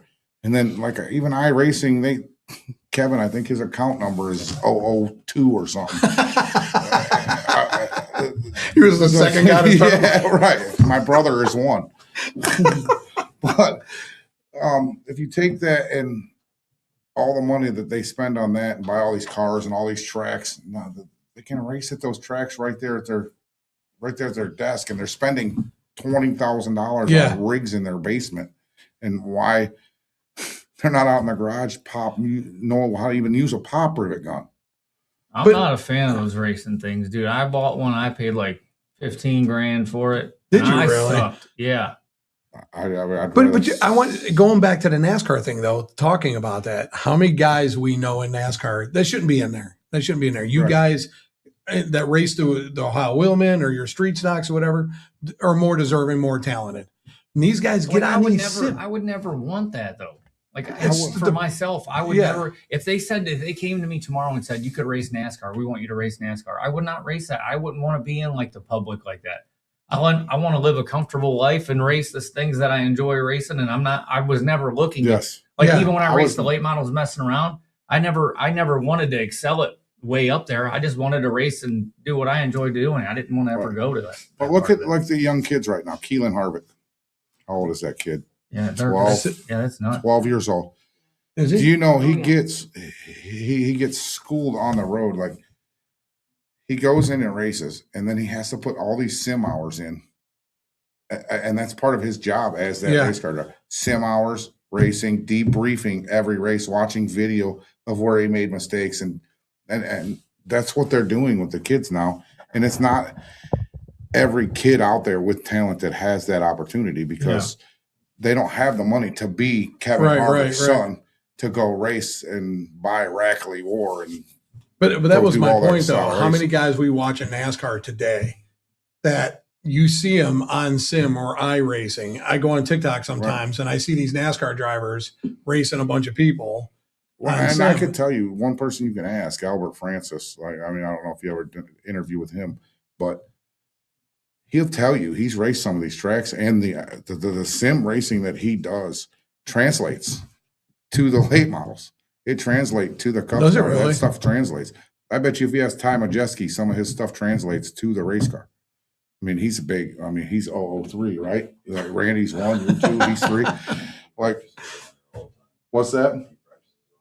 Yeah. So, but I don't even know if they sign in their contracts if these sims are in their contracts. You have to hours in.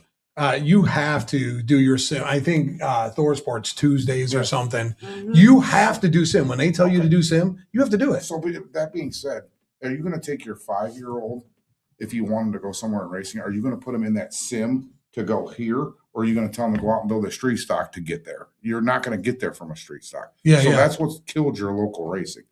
Because before, you could talk to the older guys in racing, Kenny Wallace's and stuff like that. Yeah, yeah, They had to come through what we do on a weekly show. yeah. And he's still doing it. Yeah, Yeah, they they still still do do it. it. So But like you said, you wouldn't want to be there. Kenny Wallace is having more fun doing what he's doing Yeah, I hung now. out with him Yeah. and Rusty Wallace at the bike show because his son owns They're on a it tomorrow. bike builder, and like they're so down to earth. Like he was like had me showing him pictures of my car. Yeah. I actually met up Rusty at the airport. I just walked right up and sat down next to him. Did you really? Yeah. He just started talking to me, and I'm so jealous. it was pretty. my It was favorite. pretty cool. Don't you think you guys, and I'm not trying to put you guys on the spot this way, but I kind of am. Name a NASCAR driver you could outdo right now. Earl, you go first. That you could get in his car and do what he's doing, if not equal or better. we race different types of racing. Yeah, I couldn't even tell you 5 NASCAR I drivers can't. right now. I can't. I mean, You this guys, is you really Cletus don't watch it? I haven't is watched Cletus the NASCAR. McFarland. Oh, yeah. He's not considered a NASCAR He's driver, not- is he? I Is he? think I he don't is. know. He raced a Yeah. truck race, hasn't he? Yeah. I mean, O'Reilly's race too. I haven't drove that stuff, so you can't compare. Now, better off would be like, which one of them NASCAR drivers come down and drive my street stock the way I drive it? That would be a better question. 0. Yeah, but Randy Holbrook's had that set up, and their insurance wouldn't let them drive them. What? Yeah, so Cletus or not? Oh, that Cletus, was going. One of them Clint was going. Boyer. Somebody was going to drive my car. I Yeah, can't Clint remember. Boyer came, and one of the Dillons. Austin Dillon. So Austin Dillon. their insurance wouldn't let them do it. So I brought my Cadillac CTSV over there, and I let them thrash this Are thing you around. serious? Oh yeah. Wow. And listen, Clint Boyer got in the passenger seat, and I drove that thing. He's like, "You're crazy." And then Mike Reed went and got his car, and then we were racing figure 8 with him. I had Joshua on my lap. He was probably like maybe a year old, 2 years old. We're out there. Oh racing my figure God. 8. I mean, and Clint Boyer, he's a down to earth guy. Like Yeah. back then, man, if he showed up at a track, he'd have some beers with you, chill with you. We've seen him at a couple tracks in Louisiana. He was just down to earth. Because all that stuff's dying, like out in the garage working on. Very rare do you see the kids any age going out to work on their cars to go racing. Yeah, yeah. Like I said, I travel with those guys every year and been going since he's been little. Albert Francis is one of the guys that'll knows every part of his race car. There isn't many of those people at the racetrack. We know every part of our race car. So if at this level where they're spending millions of dollars, I mean, for crying out loud, if you go to Donnie Wilson's team, it's $50,000 for 1 week of racing to get in his race car. Wow. And these guys walk in, they go up in with their PlayStations and they play PlayStation till it's time to qualify. I wonder what That's Will what- Kimmel, he was looking, And had some seats for available. You could rent the car for a couple races this year And in his ARCA car. So that's probably, when you think $50,000-$60,000. You know what else is crazy too? Like when you watch it on TV and you think, man, they're going 180 miles an hour. Yeah. That'd be crazy. I took my street stock to Daytona. I went 155 miles an hour in it. Holy I had shit. in-car videos with one finger on the steering wheel at 155. You went miles around an the hour. whole Daytona International Yeah. Speedway. And then I ran the road course too. So how was that? I mean, It was just- caving the windshield in, dude. Oh, it was? Yeah. I got passed by a car doing 220 miles an hour and almost wrecked. did it kind of push you? Like, They were practicing for the Le Mans race. you have that on video? Yeah. Can you get me the video so I Yeah. can post it? Dude, the whole back spoiler on my car was caving in. holy shit. And I didn't know what like to do with the gears or anything like that. So Yeah. me and Buzz built a 273 gear and put it in there. It was tacking like in high gear. It was tacking like 7,500. It was Holy just screaming shit. around the racetrack. But That was a brand new Hutter motor too. And then I came back and we changed the gears and went to Dillon and blew up. Oh, Yeah, it was a scrapper. so was it just bring your car on and test No, it? it was like a Ferrari event. My buddy's like, "Hey man, I got another spot if you want to go take a car." I'm like, "Oh, my race car?"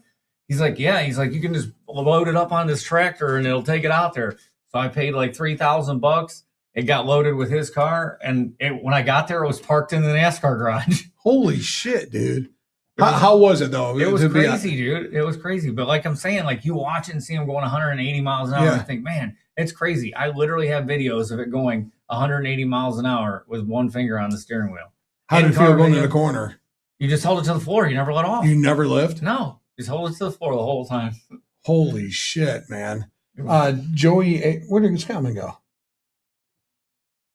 Which one? Joey Ayers. Okay. He's- I he had said to, something I about had to keep Painesville. him going, or it gets backed up. Chris Chop said, this is on the parents. Josh teaches his boys working and learning. Not many parents do that. And we've talked about this before. You do work Dude, your my kids. son is 15.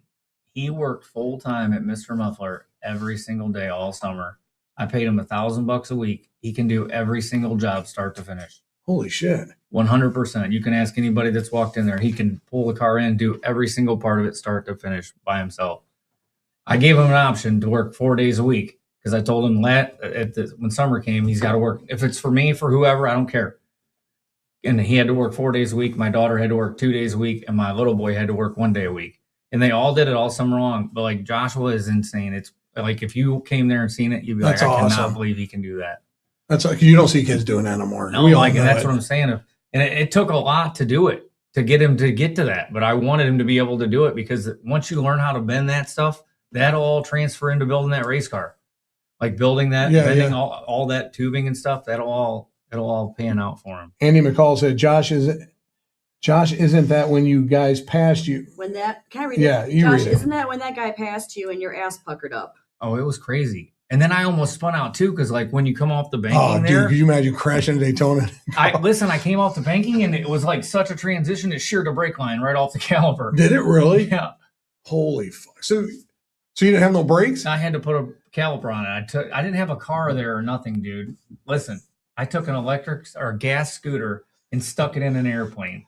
And I took the gas and stuck it in. This is no lie. I stuck it in another bag and I put it under there and I checked it in. So when I got off the airplane, I took and put the gas in the scooter and I rode it from there to the racetrack. Yeah, because the airport's right there. So So, then I took it and I went to the parts store across the street and got a caliper. The That's guy that I went crazy. with actually smoked his car up and he went and rented a Roush Mustang. But, dude, he rented a Roush Mustang and killed this thing, killed the brakes, killed everything. He had just to, beat the piss out of He it. had to pay for all of it.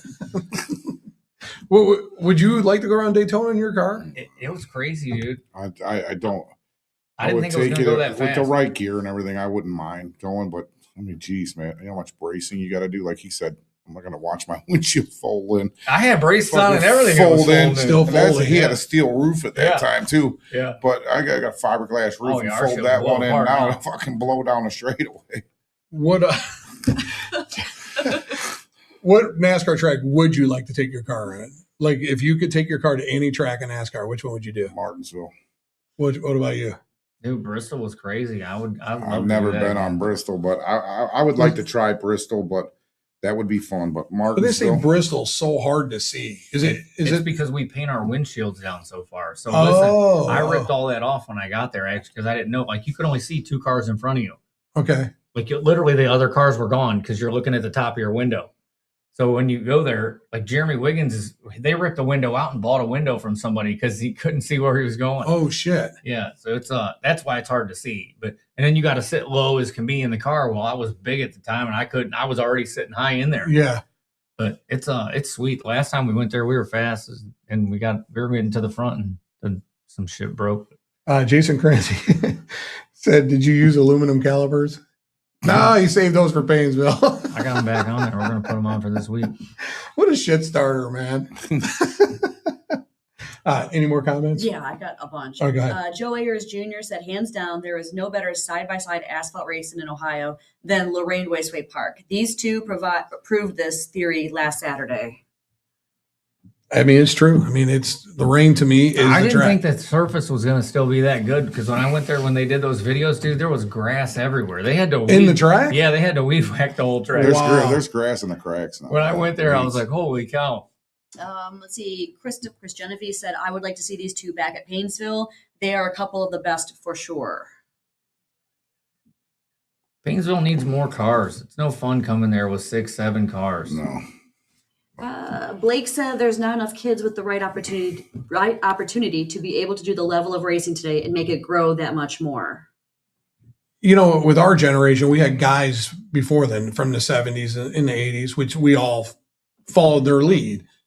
There's nobody doing that anymore. No, there is There's nobody. there's no George Puskis or Joey Marsh or those guys. And and I use But them. but the level is nowhere comparable to that. Yeah. Like we could build a car in a week, literally, and it's going to be 5 times the car that any of those cars were back then. Mm-hmm. It's a lot. Like to build a car now too. I mean, you're not building this stuff. I was saying this the other day. Like I couldn't do it. Like I couldn't do what Billy does. I'm doing it for myself, my kids, and like Blake that races mine and Josh Moore. That's it. I will never take that kind of time. The money isn't worth it. Yeah. It's just too much work. Too much goes into this stuff. And especially to make them like we make them now, it's just, I couldn't do it. Yeah, there's definitely technology now that into the parts and stuff that had no bearing back in the day. Had no bearing. You had to tweak your parts back in the day. You couldn't open a book and buy it. Now you just sit down, open a book. And that gives everybody more of like a level playing field too, which that kind of sucks because the people that did know how to do it, that could give us an edge. Yep. You know? And now there's no edge because everybody has it. Everybody. Go ahead, Laura. Joe Ayers Jr. said, no offense, but Paynesville sucks nowadays for these type of street stocks. There's no second groove. The cars have outgrown the track, like unless you get the dozers in there. Well, like you and I talk about too, and I think you and I talked about it. I think a nicer tire, a better, softer tire would make the racing more fun there at Paynesville. I think this tire has really taken the tire would come cars. That's what would make it fun. Cars makes it fun. Having cars there and separation in field, that's what makes it fun. If you have 20 cars there and it's separated by a 10th, that ain't no fun either. Yeah. But this tire American Racer would separate the field. The fast guys are going to be 6/10 faster than that pole sitter. Well, in 2017, when I brought the 970s there, the ARs, you guys were flying back then. But there was only 10 of you guys that would take off and go race, and the rest of them would struggle to keep up with you. Well, that's anywhere. Yeah, like look at the 16 that we just did at Lorraine out of 30.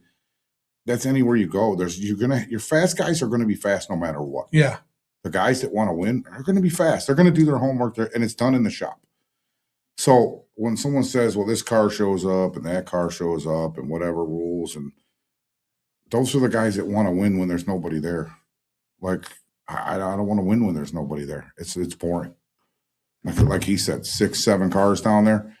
I want 27 cars down there, man. Those cavalcades, when Randy Holbrook had it, and when he first started cavalcades, 24, 27 cars, that was fun. Yeah. We've started like 24 cars in a Frank Lett race there. Yes.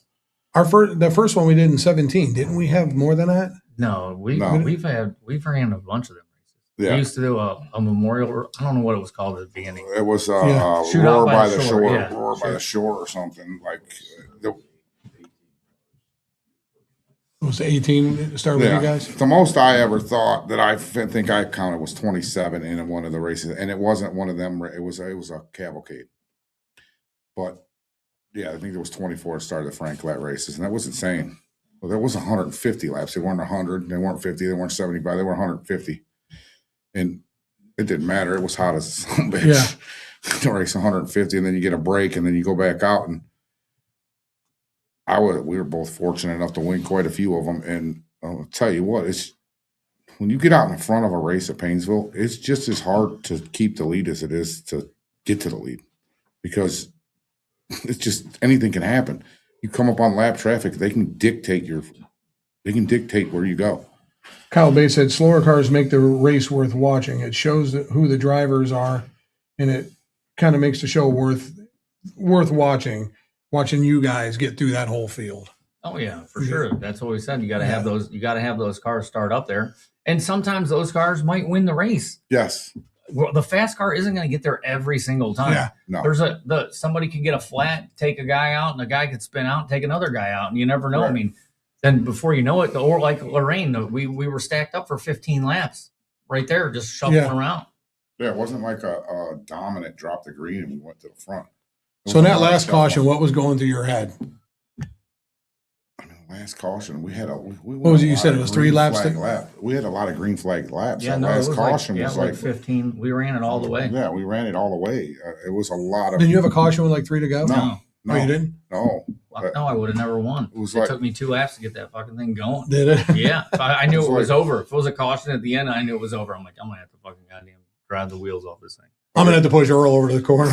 There wouldn't have been no pushing. It wouldn't have went. It only had like a 600 or 620 gear. Yeah. It wouldn't have got done. You read a couple more. Yes. Justice Schneider wants to know, between the two of you, who has more wins? I couldn't tell you. Who's counting? Like, I mean, to sit down and count. Does anybody out there count their wins? It would be Not I really. have no idea. I probably got over a couple hundred feature wins. I mean, between Painesville and that, I'd say it's about the same. Like, I don't know. You should have outdid count. him and said, I got over 1,000. You should have just right. put it right there and said, I have 1,000. 1,000 is not even realistic. You should have just said it. I have 1,000. Yeah, we Josh. Just a we one-up, definitely just a both have one-up. over 1,000 wins. Yes. Period. Let's I see. would say. Tim Valentine wants to know, what's your favorite Pop-Tart? I eat Pop-Tarts every day. Strawberry, man. There's Strawberry? no other. What's your favorite? Cherry, only cherry. There's no other one than strawberry. Burned up in the toaster. Come out brown. Tyler Caldwell said the street stock race they ran on Saturday was the cleanest and closest race I've seen in years. Then when they both talked on the mic, the respect for each other and appreciation of the race and fans was really great to hear, and they even shook hands. Oh my gosh. I hope more street stock races are like that in the future. Good job, guys. That was nice. That was a really nice comment. Again, it goes to show they're watching you too. They're watching you too. And I don't know, because I'm not saying this because we're sitting right here. I've already told him this, and I've even said this in public. If we're both racing, one of us are winning. yeah, Either we got wrecked or something happened, or one of us are winning. And I'm not, like I said, saying it because anything. That's just how it is. I don't even care. Like, I don't even, and I'm not lying when I say this either. I don't get intimidated or anything. When I go to race, I just go and race. yeah. But I already know if he gets in front of me, I'm going to have to try to chase him down, and then like I hope for like a green white checker at the end, and I can start on the outside. That's my only, if I'm in second place, Yeah. like, people don't want that. I'm there. I want it every time. I want a caution. Like If I'm in second, give me a caution at the end every single time. 2 years ago at Cavalcade, we battled at on that Sunday, and it was every restart we battled, and it was a battle. Like, we knew we weren't letting the other one win, but that type of battle, and it was. If you mess up, you don't want to mess up at that point in time, right? So, I mean, it's all about competitive spirit. Like like we said in the beginning, we both want to win. Bill Harkins wants to know from each one of you guys, is there a favorite race either one of you have against each other that you remember? Dude, I don't even remember the races. Like, when people start telling all these stories about races, Yeah. I swear to, dude, I don't even remember them. Like, I remember like a race when I was racing with a kidney stone. That's about the only thing I can tell you. Other than that, dude, I don't remember like how they played out and stuff. Yeah. But Do you have a I good can't- race that you? I can't remember. Like, there's so many of them, right? When you start racing in 1995, Damn, you're old. how bro. do you remember the favorite race ever? To be honest, every win is my favorite race. It doesn't have not one stands out from the other, but I want to win the next one. And you're only as good as your next race anyway. Right now, he's on top of the world. He won. Next time I win, I get to be on top of the world. But it's I'm not going there to let him win again. I'm going there to win and him sit third or fourth. the next one's going to be a good one. We'll have a couple missiles for that one. So before we let you guys go, I want to appreciate you guys coming in. So does everybody else. I mean, the comments I were still have a couple more questions. all right. Where are you going this weekend? For sure. Galesburg. What are you doing this weekend? It's up in the air. It's Painesville, either Painesville with my brother to help him or going to Jennerstown. Jennerstown. I mean, I know you were a little bothered at your last Jennertown race. You think you got it now? I know you were really I bothered. wasn't. I was bothered because I messed up on a restart. Like, but Jeff had the better car. Yeah. Like, and outside momentum there. I'm not okay with second ever. So Jerry's used to it. But If I went to Jennerstown, Cindy would probably fucking stab me. Why? She told me the Wheelman series is out. Don't tell her. Just say I'll be back and don't watch I will Facebook. say this. I mean, I'm gonna go. I have tires. Like, I'm gonna go to a Wheelman race, right? I don't have nothing against the Wheelman series. Me either. I have was invited back to race everything. it. I have everything against. You seriously They're got invited being- back finally? Yeah. I have everything. Go race Well, it. this is breaking I'm out, news dog. here. Go They race race it. at Midville. I ain't allowed to race at Midville because of you, fucker. I'll get you back at Midvale. I'll I'm make the out. call tomorrow. I'm out. I want you back at Midvale. No. With what? I mean, they race crate motors. Yeah. So you said I would like to race the modified at Midvale. I have fun racing the modified. My modified race is just like a street stock. This weekend, something was breaking. I ran it into the wall when we went to kill care, and I didn't know I fucked something up, and it literally ripped the third member out of the frame. ah, shit. I told Brandon something was. Hey, you know what else is crazy? Guess how we set this car up? The modified? Yeah, Tell us. with ChatGPT, Get out of here. dude. We went to Bucking. And it was probably Mountaineer. dead on, wasn't it? Dude, I was 1/10 from Burkett and Esther with ChatGPT. Me and Blake used that shit, and we were taking Packers in, taking Packers out, checking all this shit. We did it all, and it was sweet. It was right on. It asks for a lot when you give it the information. It is crazy. It was right on. We did exactly what it told us to do. Lane last year at Lorraine couldn't get a hold of you. What's he do? He goes to chat. I smacked the phone right out of his fucking Dude, hand. what do you mean? It's right I didn't on. know. It's Like me talking to myself. You can ask it something in the street stock, and you know exactly what we got to do to make it work, and it'll tell you the exact same thing. It's pretty crazy. So all That's these people that fucked go up. out there and they suck, it's because they just don't know how to talk to their phone. Well, most of them are flip phones still, Josh. Well, I mean, it gives you all the answers. Doesn't Ernie have a flip phone? Ernie Ebner. Last week he goes, I need your phone number. I said, I've been trying to get a hold of you, Ernie. I need your number. He goes, flip this flip phone open. I'm like, what the hell just happened here? Are you gonna race the try now race? Yeah, You definitely. might have a headache though. What if you got a I headache? hope not, dude, because I'm coming. If not, Get someone's the gonna, right meds. Get that thing under control. I'm trying, dude. You got, It's rough. you got 5 weeks still or something. How long? They got me on sumatriptan now, dude, and it's getting used to it. It's just messing me What'd up. you say? Some are tripping. Yeah, so we're tripping. Laura, go ahead. Let's see. Do they both plan to come to Painesville anymore? This is from Braden. And what is their early goals for 2027? I don't think about 2027. Is there going to be racing in 2027? Oh, Maybe from your couch. Just have to Right. race with a video game. Right. I don't know. I can't. Like Am I going to wake up tomorrow? the racing for the following year, that all dictates on what the tracks do. Like I went to Ona Speedway a few times and I had a blast going there. I mean, it was sweet. There's like a few fast cars and we were either second or first fastest. And then like they paved part of the racetrack and it was good racing there. I was going to ask you about Galesburg. So you got spun out at the start finish line. Right in front of it. They didn't like restart the race or nothing. They just Waved the checker flag. So it must have been one of their locals. I have no idea. We were 3 wide and the guy behind me was trying to make it 4 wide, I guess. I don't know. Well, you know, most tracks would have threw the caution and went back to it unless it was racing to the finish. It was spinner spinny, so that guy went to the God, back. I too. hate that freaking rule, man. Yeah, so we just finished wherever we finished and toward the back. There's no way neither one of you guys like that rule. Spinner, Spinner, spinner. spinning. I mean, I only like it for the fact that I know I can muscle somebody out of the way and we're going to give her another shot, both of us from the back.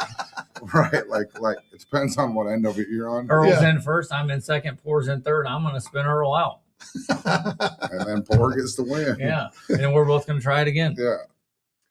Let's see. Someone said, does Josh rent out cars to race? Nah, not really. Earl, Jacob Henderson said, Earl, come race with the resin down. It worked.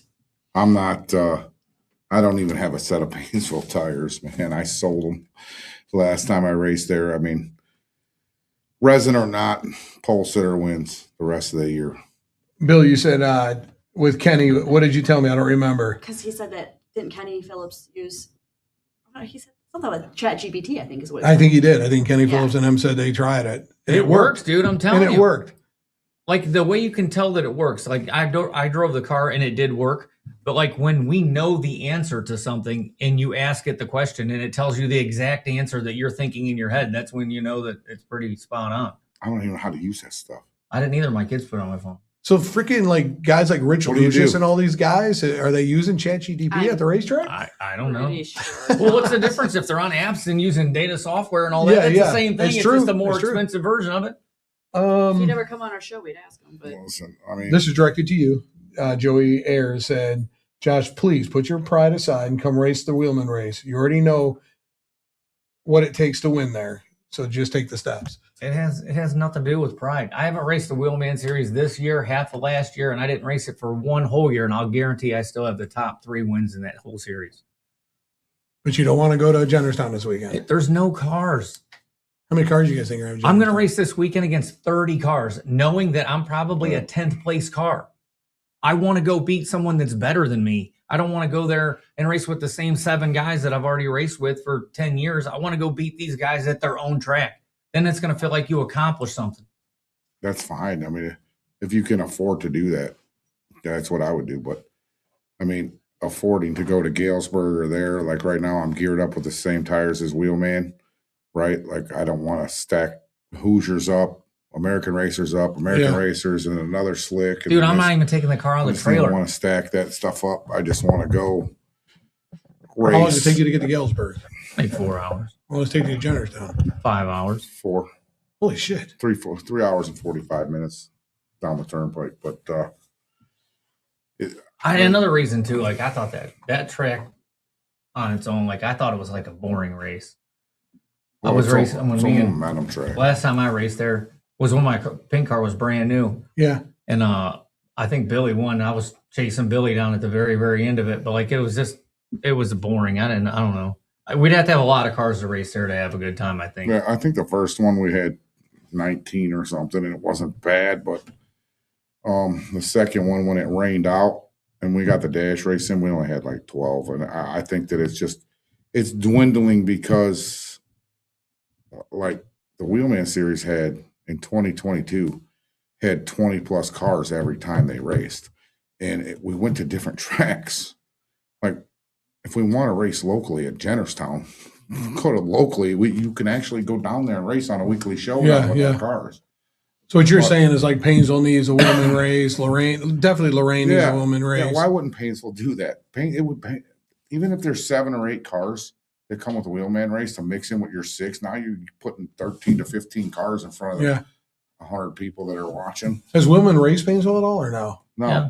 They raced there. Did they? Yeah, we have twice. Yeah, twice. Do you remember how many cars you had? Well, we had over 20. Okay. In 2022, we had over 20. I mean, the whole series just followed it and went. Well, I got to be honest. I'm glad you and Will worked it out where you can go back and race if you want to go race. I mean, it's not. I want to race where I have to do the least amount of work. Yeah. So I just raced at Lorraine. My car's in the trailer, and I'm going straight to Galesburg without even taking it out. You're not changing anything? Nothing. It was already ready to go to Galesburg, and it got rained out. We were going there the week prior. So we literally took the car out of the trailer Friday. Me and Brandon rolled it out of the trailer on the asphalt, jacked it up, put the other tires on it, and stuffed it right back in the trailer. Are you guys running the ARs at Galesburg? You can run ARs or Hoosier 800s. You can run either one.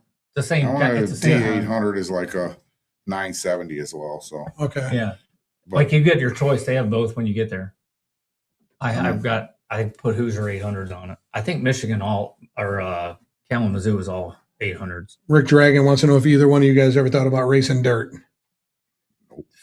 It's a whole other thing. Should have started when I was 15 doing that. Jeremy's told me multiple times to come and drive his car, and I can't do it because that's all I need is to have a whole nother section of dirt shit. Oh, could you imagine? No, So I couldn't do it because I don't want the dirt in my shop. Like I couldn't. I'd leave the car outside and let it rain all week on it after you go to a dirt. Could you imagine Randy let you bring it in a car to dirty up that floor? Jeremy's shit's spotless. His garage is his shop spotless and his car spotless. So they either clean it or they got some crazy shit on where it don't get too dirty.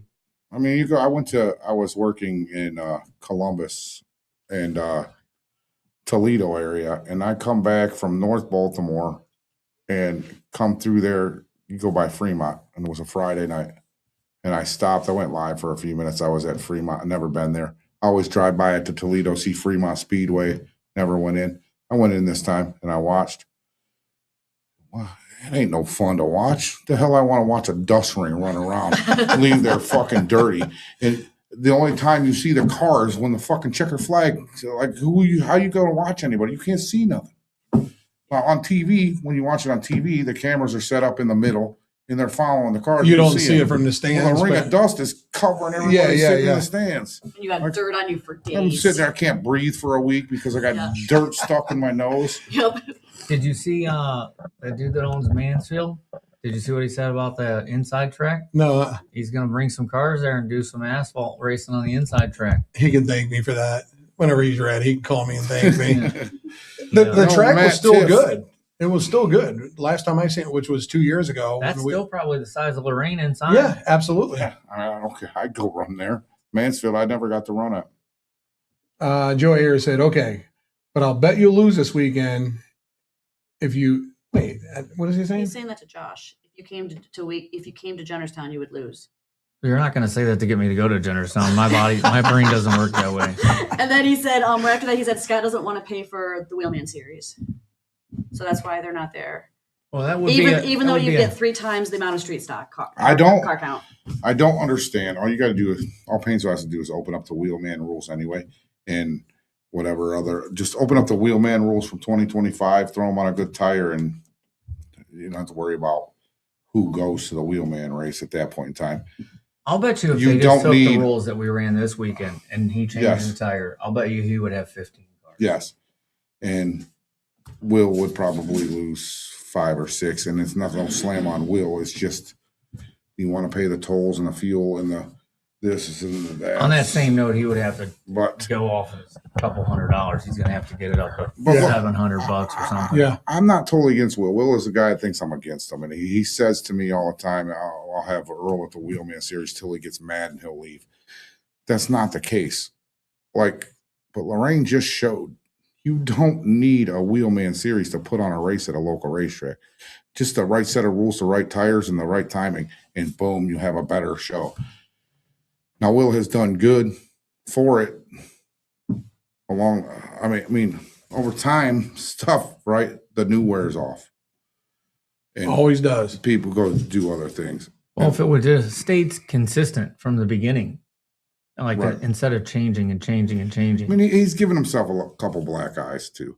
I mean, Dustin's race last year, tapping on the roof of the car after the race because they had a hard on for him.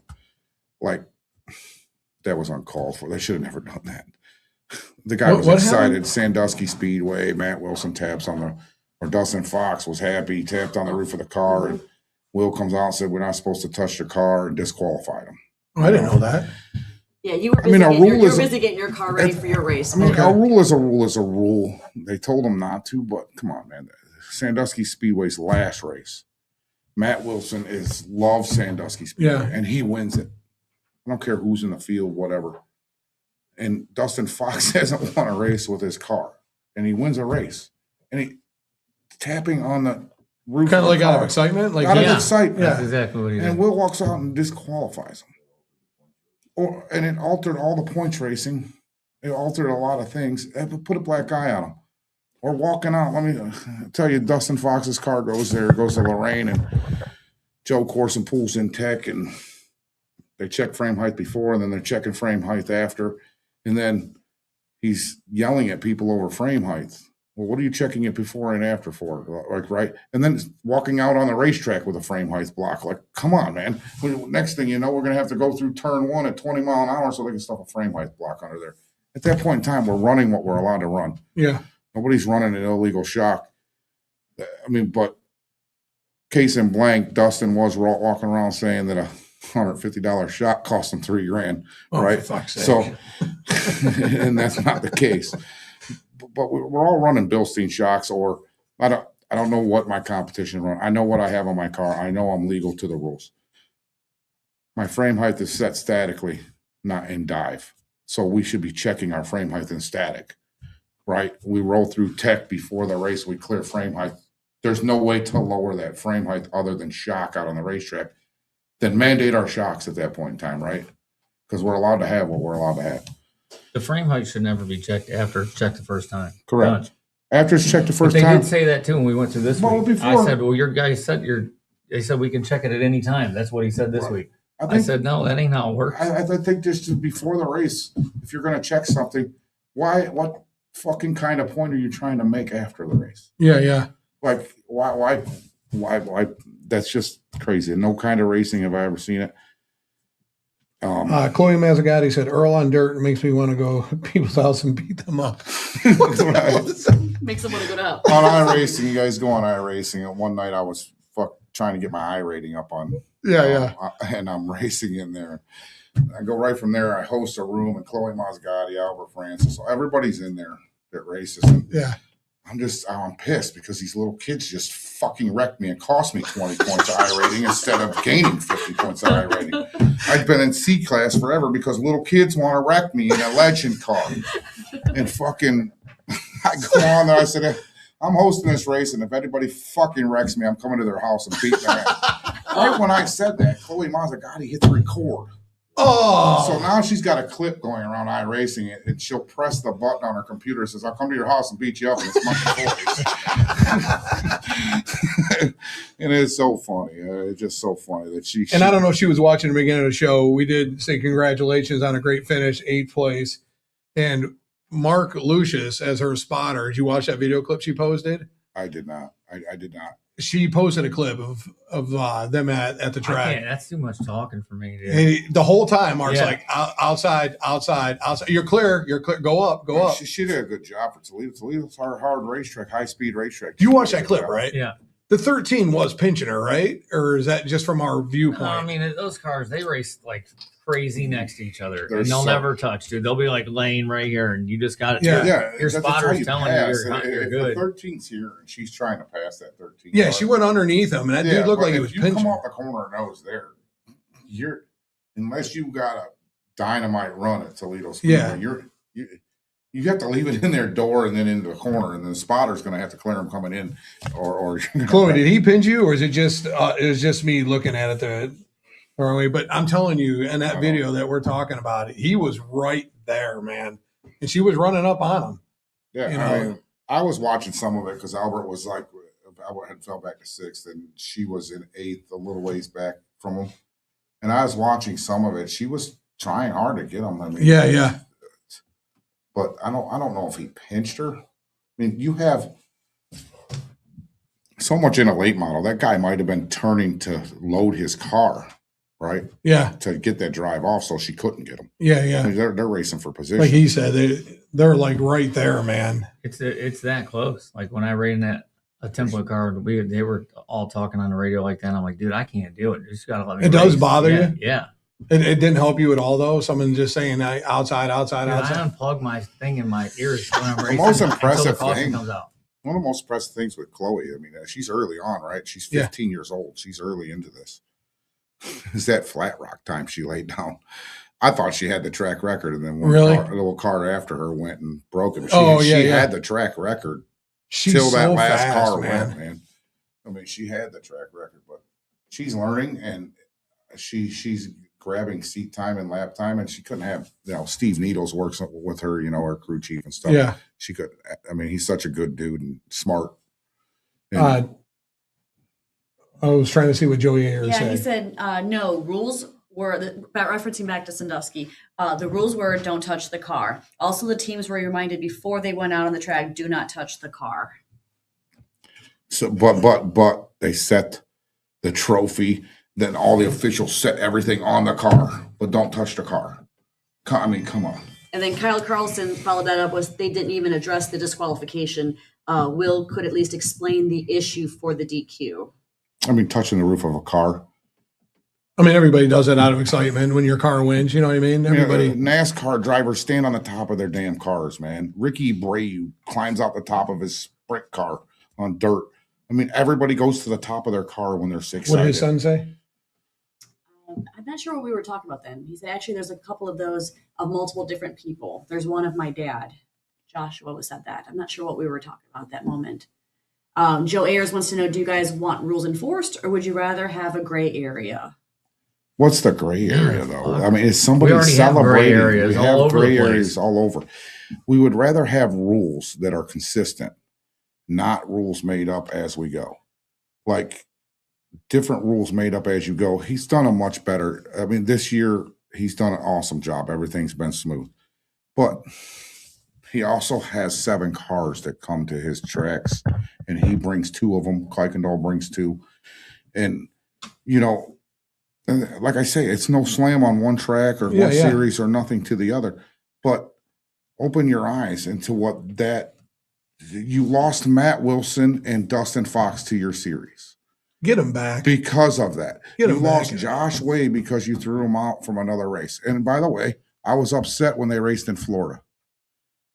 Josh, I thought Josh had done something with, and I'm biased because it's Josh Way with Joe Corson, and they're in Florida, right? Mhm. And I had told Will, you got to do something about this in this series for shit like that, right? You've already kicked 2 Toledo people out. I said that before the Wheelman series started. He says, I can't go kicking people out of my series because Earl Goldy wants me to, and because Josh Way did something in Florida. And what's he do?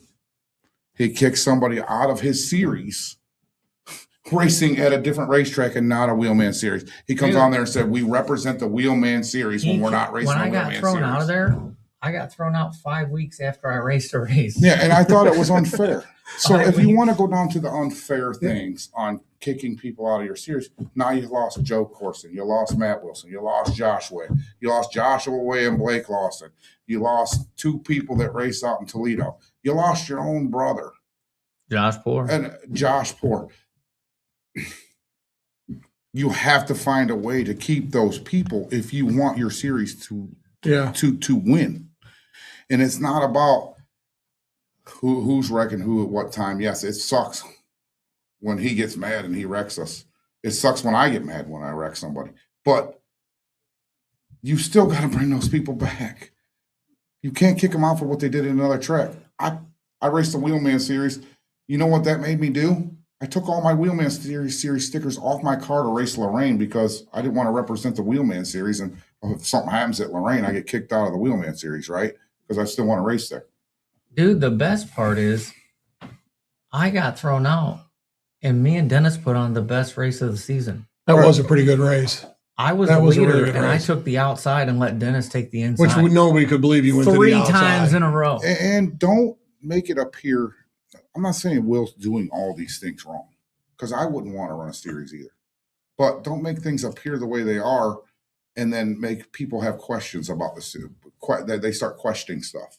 When they start questioning stuff, they go away, and then you end up racing with barely any cars or you have barely any tracks. And, don't get on there and tell everybody that we're going to have 30 cars at Jennerstown. We show up and there's 9. Don't do that. Just be honest with people. Chloe gonna have, Mazagatti. Go ahead. Well, we're going to have 30 cars at the Trident race. So you're racing, so you don't get to pick who's going to be the winner. Who's going to be the winner of the Trident race? I'm not picking. Yeah, you are. Hell no. Yeah. Ask some people on there who's going to be the winner. All right, everybody. Everybody, Josh is asking, You gotta pick too. who's going to be the winner of the Yeah. Trident race? I You say can't pick. You can't pick Jerry. Jerry's probably not going to race. If I race, I'm going to sandbag to get up front. I'm That doesn't checking out work. on you What does guys. that matter? We're still coming. He's right. That's a good question. Yeah. Let's put that out there. Josh wants to know who you're picking for the Trident race. Chloe Mazagatti said it was just close racing. He wasn't pinching her down. Yeah, that's what it is in those cars. It's that tight. Yeah. So before I let you guys go, a real serious question. How do you deal with the both of you guys? So the both of you guys, how do you deal with all the social media negativity? Dude, I don't even I care. don't go. I set my phone down. I go work and focus my energy somewhere else. Social media negativity. You can look at a comment and it'll make you boiling fucking mad, but you just don't say nothing because why feed into it? It's social media. You feed into it, and then the next person feeds into it, and then they're sitting behind their keyboard and laughing because they gained some kind of energy from you that you probably shouldn't even gained. Neither one of you guys have had someone say something where you just wanted to go find them and choke the shit out of the person or something? Josh says a lot of stuff. I just want to go choke him. I mean, what is it worth? I mean, I know he wants a rise out of somebody at that point in time when he's on his Yeah, level. but I barely even go on there like that. I mean, dude, I went on there. Cindy showed me how to block people on there a couple years ago. Yeah. And I've probably got 400 people blocked on there. Do you really? Yeah. Once I figured out how to do it, that way I don't even have to see any of it. Yeah, I don't even care. But I'm telling you, dude, I'm not even the guy that barely knows how to work the shit. So when I make a comment, I don't even know how to go find the comment that I made. So I once can't even say get something- back to it. Yeah, I'm out. I make a comment. I can't even get back The to it. question is do you have Earl blocked? I have no idea. I don't know if he has me blocked or I have him. Yeah, I blocked. couldn't even tell you. So one of you has the other one blocked. One of them. I'm telling you, I probably got 400 people blocked. 100. I mean, I don't I'm even telling know you, how he's to go got on there and 400 find it. people blocked. You don't think I'm on the top 10? I don't know. I mean, Probably not. He's like, Cindy taught him how to block. Earl Goldy. That was really easy. But good luck this weekend. Thanks. Great conversation. We needed to talk about Lorraine. I was kind of impressed that you said you were going to win it a month ago and you went out and won the son of a bitch. That was pretty badass for you to do. I I have was to. hoping that my other car was done, but didn't know if that one was going to be able to make it happen or not. I have to. If it had kept green, though, could you have got him? Fuck no. 10 more laps. No chance, dude. After I got around Parker, it was over. I was barely even running that thing. He had his right rear sliding all around, getting around Parker. I already had him eyed up. He was done. If I got around Parker, he was dealt with. As we started the show, And I could tell you, how was I going to deal with him? I have no idea because Hey, I could have done it clean. I could have done it everybody can dirty. It dream. wouldn't have made no difference. Everybody can dream. But you want to know what? It was 40 laps and he got there first. I mean, that's the way it is. But we started the show this but way. if it was 50 laps, it was done. yeah, he'd been over there wishing he had another right rear. Again, going down the backstretch for the checker flag. He's on the outside of you. You're going into 3. What are you doing for that win? If I'm on the outside, that means I'm faster. If he's on the outside, it's because of restart. He ain't getting to the outside and getting open track. I can promise you that. For one. For two, car gets awful wide on the last lap. Always does, man. We'll see. We're going to have some missiles at the Trident race. So, Anyways, we sit here, we talk about ourselves and everything, but I want to thank a couple sponsors. Habco Tool. I wouldn't have been able to been at this last race because if he wasn't there. And Francis Engineering. Van Dorn Racing Development. They do a lot for me. And See, like 4-6 a racer epoxy. right now is listening to the show. We have 100 people watching, if not more. And they hear you go, I want to thank Van Dorn. And a street stock guy right now is going, this guy takes his car to Van Dorn? I took it there once, right? To get I take my information. car to Josh Way. I took it there once to get information. They helped me out with the information of it, and stuff is tricky nowadays. And You don't want to take your car to Josh Way? I would not take my car to Joshua. I'll make a bet with you. I'll bet you I can get in your car and go faster than you can. You can't get in my car and go as fast as I can. Ooh. Crickets. My car's easy to drive, so it wouldn't be. So you're saying I could get in there and go faster than you? No, You just said it's easy to drive. it's easy to drive, but you couldn't go faster than I could. Well, I just said I'd make a bet with you. My car's going to be a brand new fucking piece sitting at that racetrack. Ruin. Yeah. We He should ain't bet going Pop-Tarts. He ain't going as fast as me in my own car, I just made a challenge for you. let alone faster. I mean, geez. Well, I appreciate you guys. On that note, Laura, is there anything I else? probably would. And honestly, he might see what a car that was set up felt like. Yeah. And dude, honest to God, I really want to make this Staley thing happen with you. I know you don't want to do won it. 10 out of the last 12 features I raced. How many did you win? 10 out of the last 12. How did you? How about you? I haven't even raced 12 races, Josh. Got to keep up with the times. Out of your 2 races this You year? knocked a clip off my car last time we raced Oh, together. I could Hey, have raced 10 to shouldn't 12 have been trying more to race in the races. dirt, I son. wasn't in the dirt. But you know what? Honestly, these guys, and there's a lot of this. When you go back and watch the video today, everybody is saying, can they at least get a fist bump or you two shake hands? We shake did hands. Saturday. Can you do it? When he wins For next what? time, I'll shake People his want to hand. witness it right now. They want to see you two. Hey, then they should have Well, been at the fucking Come to the racetrack. fucking race. Yeah, you Yeah. should have been at the You're track, fucking- damn you it. missed We're either out. going to shake hands or punch each other's heads off. That's Hey, we've been racing for 30 fucking years. never touched each other. And we've never got in a Outside the race. fist fight ever. Ever. We're going to get fucking pissed. It's either going to be VRX. shaking hands or jawing at each Yeah. other. That's all it's going to be. Well, I got to announce who And my. when I win the Trident race, he'll shake my hand. Here we go. And then You can come in the picture with me when I win it. I'm going to bet 60% on me, and I'll bet 40% on Poor. Poor's going to race with you. Yeah. Well, if you're going 60-40, I got 100% on myself because that's what I got. on there. So regardless what happens at the Trident, we have to talk about it afterwards because, you know, you guys got, honest to God, you guys, I know you don't believe me because it's just Josh and Earl that race in Paynesville in the rain. People watch you guys. People come to the track because of you guys. I know you don't believe it, but it's true. People want to see what you two are going to do. I believe it, but I'm going to sit here and tell you that neither one of us sitting here have a Trident race, but Billy Roberts does. So there, it isn't just between me. I was on Billy Roberts' bumper in that race. Wait, I believe he drove around you. Because motherfucker, my old nigga was dragging the ground. Yeah.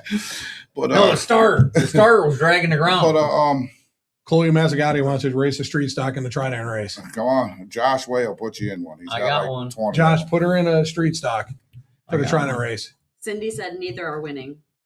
I mean, there's more than just us out there that could win this race. I know. And by the way, Billy goes there 6 fucking days early, practices with 800 sets of fucking tires just to be the fastest fucking car at the track. I don't give a flying fuck about that. We'll go look at trophies. Billy's probably got fucking 7. I got 700. Well, I mean, is there any chance you can put Chloe in a street stock for the Trident? I already said, come on out there. All right, Chloe, there you go. Get a hold of Josh. And I want to tell you, too, it was really cool to see that you bought Kylie Wood a set of tires to go racing Saturday. That was really cool. For a couple of years. And it was pretty cool for you to do. Brother. Because she was stressing and you came through. So that was pretty cool for you to do. We need a serious bet between these two for the Trident. What do you mean a serious bet? The bet is we're both going there to win. I'm taking a bunch of missiles to win. I'm not just taking one. So fucking, you can bet the odds on this guy. So does his wins come from everybody out of his shop or just him? Just my mother effer. I mean, you count all your wins, and Josh Poor's got more checks on your wall than you. No, the fuck shit! Come on, dude. So our guest next week, everybody's been asking since I started the podcast. I'll start posting photos of it tomorrow. But next Tuesday at 7 is going to be Joey Marsh. He's going to come in and you just ask him whatever you want to ask him. And I'm looking forward to that because Joey's not an interview kind of guy. He's not that guy that really was, but I'm going to drag it out of him. We got so many questions to ask him. And honestly, he's one of the greatest figure eight drivers that there is. So you're stuck in the 70s. You're a Skufka. But who else is better than Joey? Yeah, but Skufka's he's a bag. He's a bag of weed in already today. What does Cindy say? You gotta keep up with the goddamn times. Get some new shit going. What does Cindy say? Scuffka's stuck on. I don't even want to know. Don't even fucking read it. She said no, that would make it too much drama. I forget what we were talking about, but I don't know. Probably switching cars. Oh, yeah, I don't know. Yeah, probably switching cars. The Trident race is at Lorraine. What is it? October? September. Mariah just posted. It's Lorraine, September 24th through the 26th. So everybody, there isn't a girl that has a schedule for every fucking race in the country more than Mariah does. Really? She knows the schedule. She'll tell you what time hot laps start. I love it. That's great. But thank you guys very much for coming in. Good luck this weekend. She's awesome, though. And I can't believe it. I wasn't trying to trash. I can't believe you found the love of your life, dude. Right. Aren't you like 60 now? Something close to it. I know. Good luck. You got to be 75. I'm right with you at same age. We're the same as that You game. probably got me by 20 years. Yeah, he's This got me by 15. was racing 5 years prior to me even racing. How old are you, Josh? 44. Oh, for fuck's sake. Yeah, I mean, fuck, it was 6 years between us. There's like 15 between me and you. Yeah. Hot Just because damn. you die that shit. Right. Damn, dude. Yeah. This His is hair's natural, looked the bro. same since I was 12. Thank you guys for coming in. I really thanks for having appreciate us. it, man. Good luck for the rest of the year. We'll see everybody at the Trident race. And then Chloe, get a hold of Josh. We want to see you in a street stock. Hopefully that all works Maybe I'll out. have Albert Francis in mind. Here we go. All right, everybody. Next Tuesday night is going to be Joe Marsh. We'll have him here in studio. Thank you for tuning in. Let's put a contest together. Who is going to win the Trident? We'll make a separate post, comment on that. And maybe we'll throw some prizes in for whoever wins it, who picks the winner for that night. Until next Tuesday night. Good night, everybody.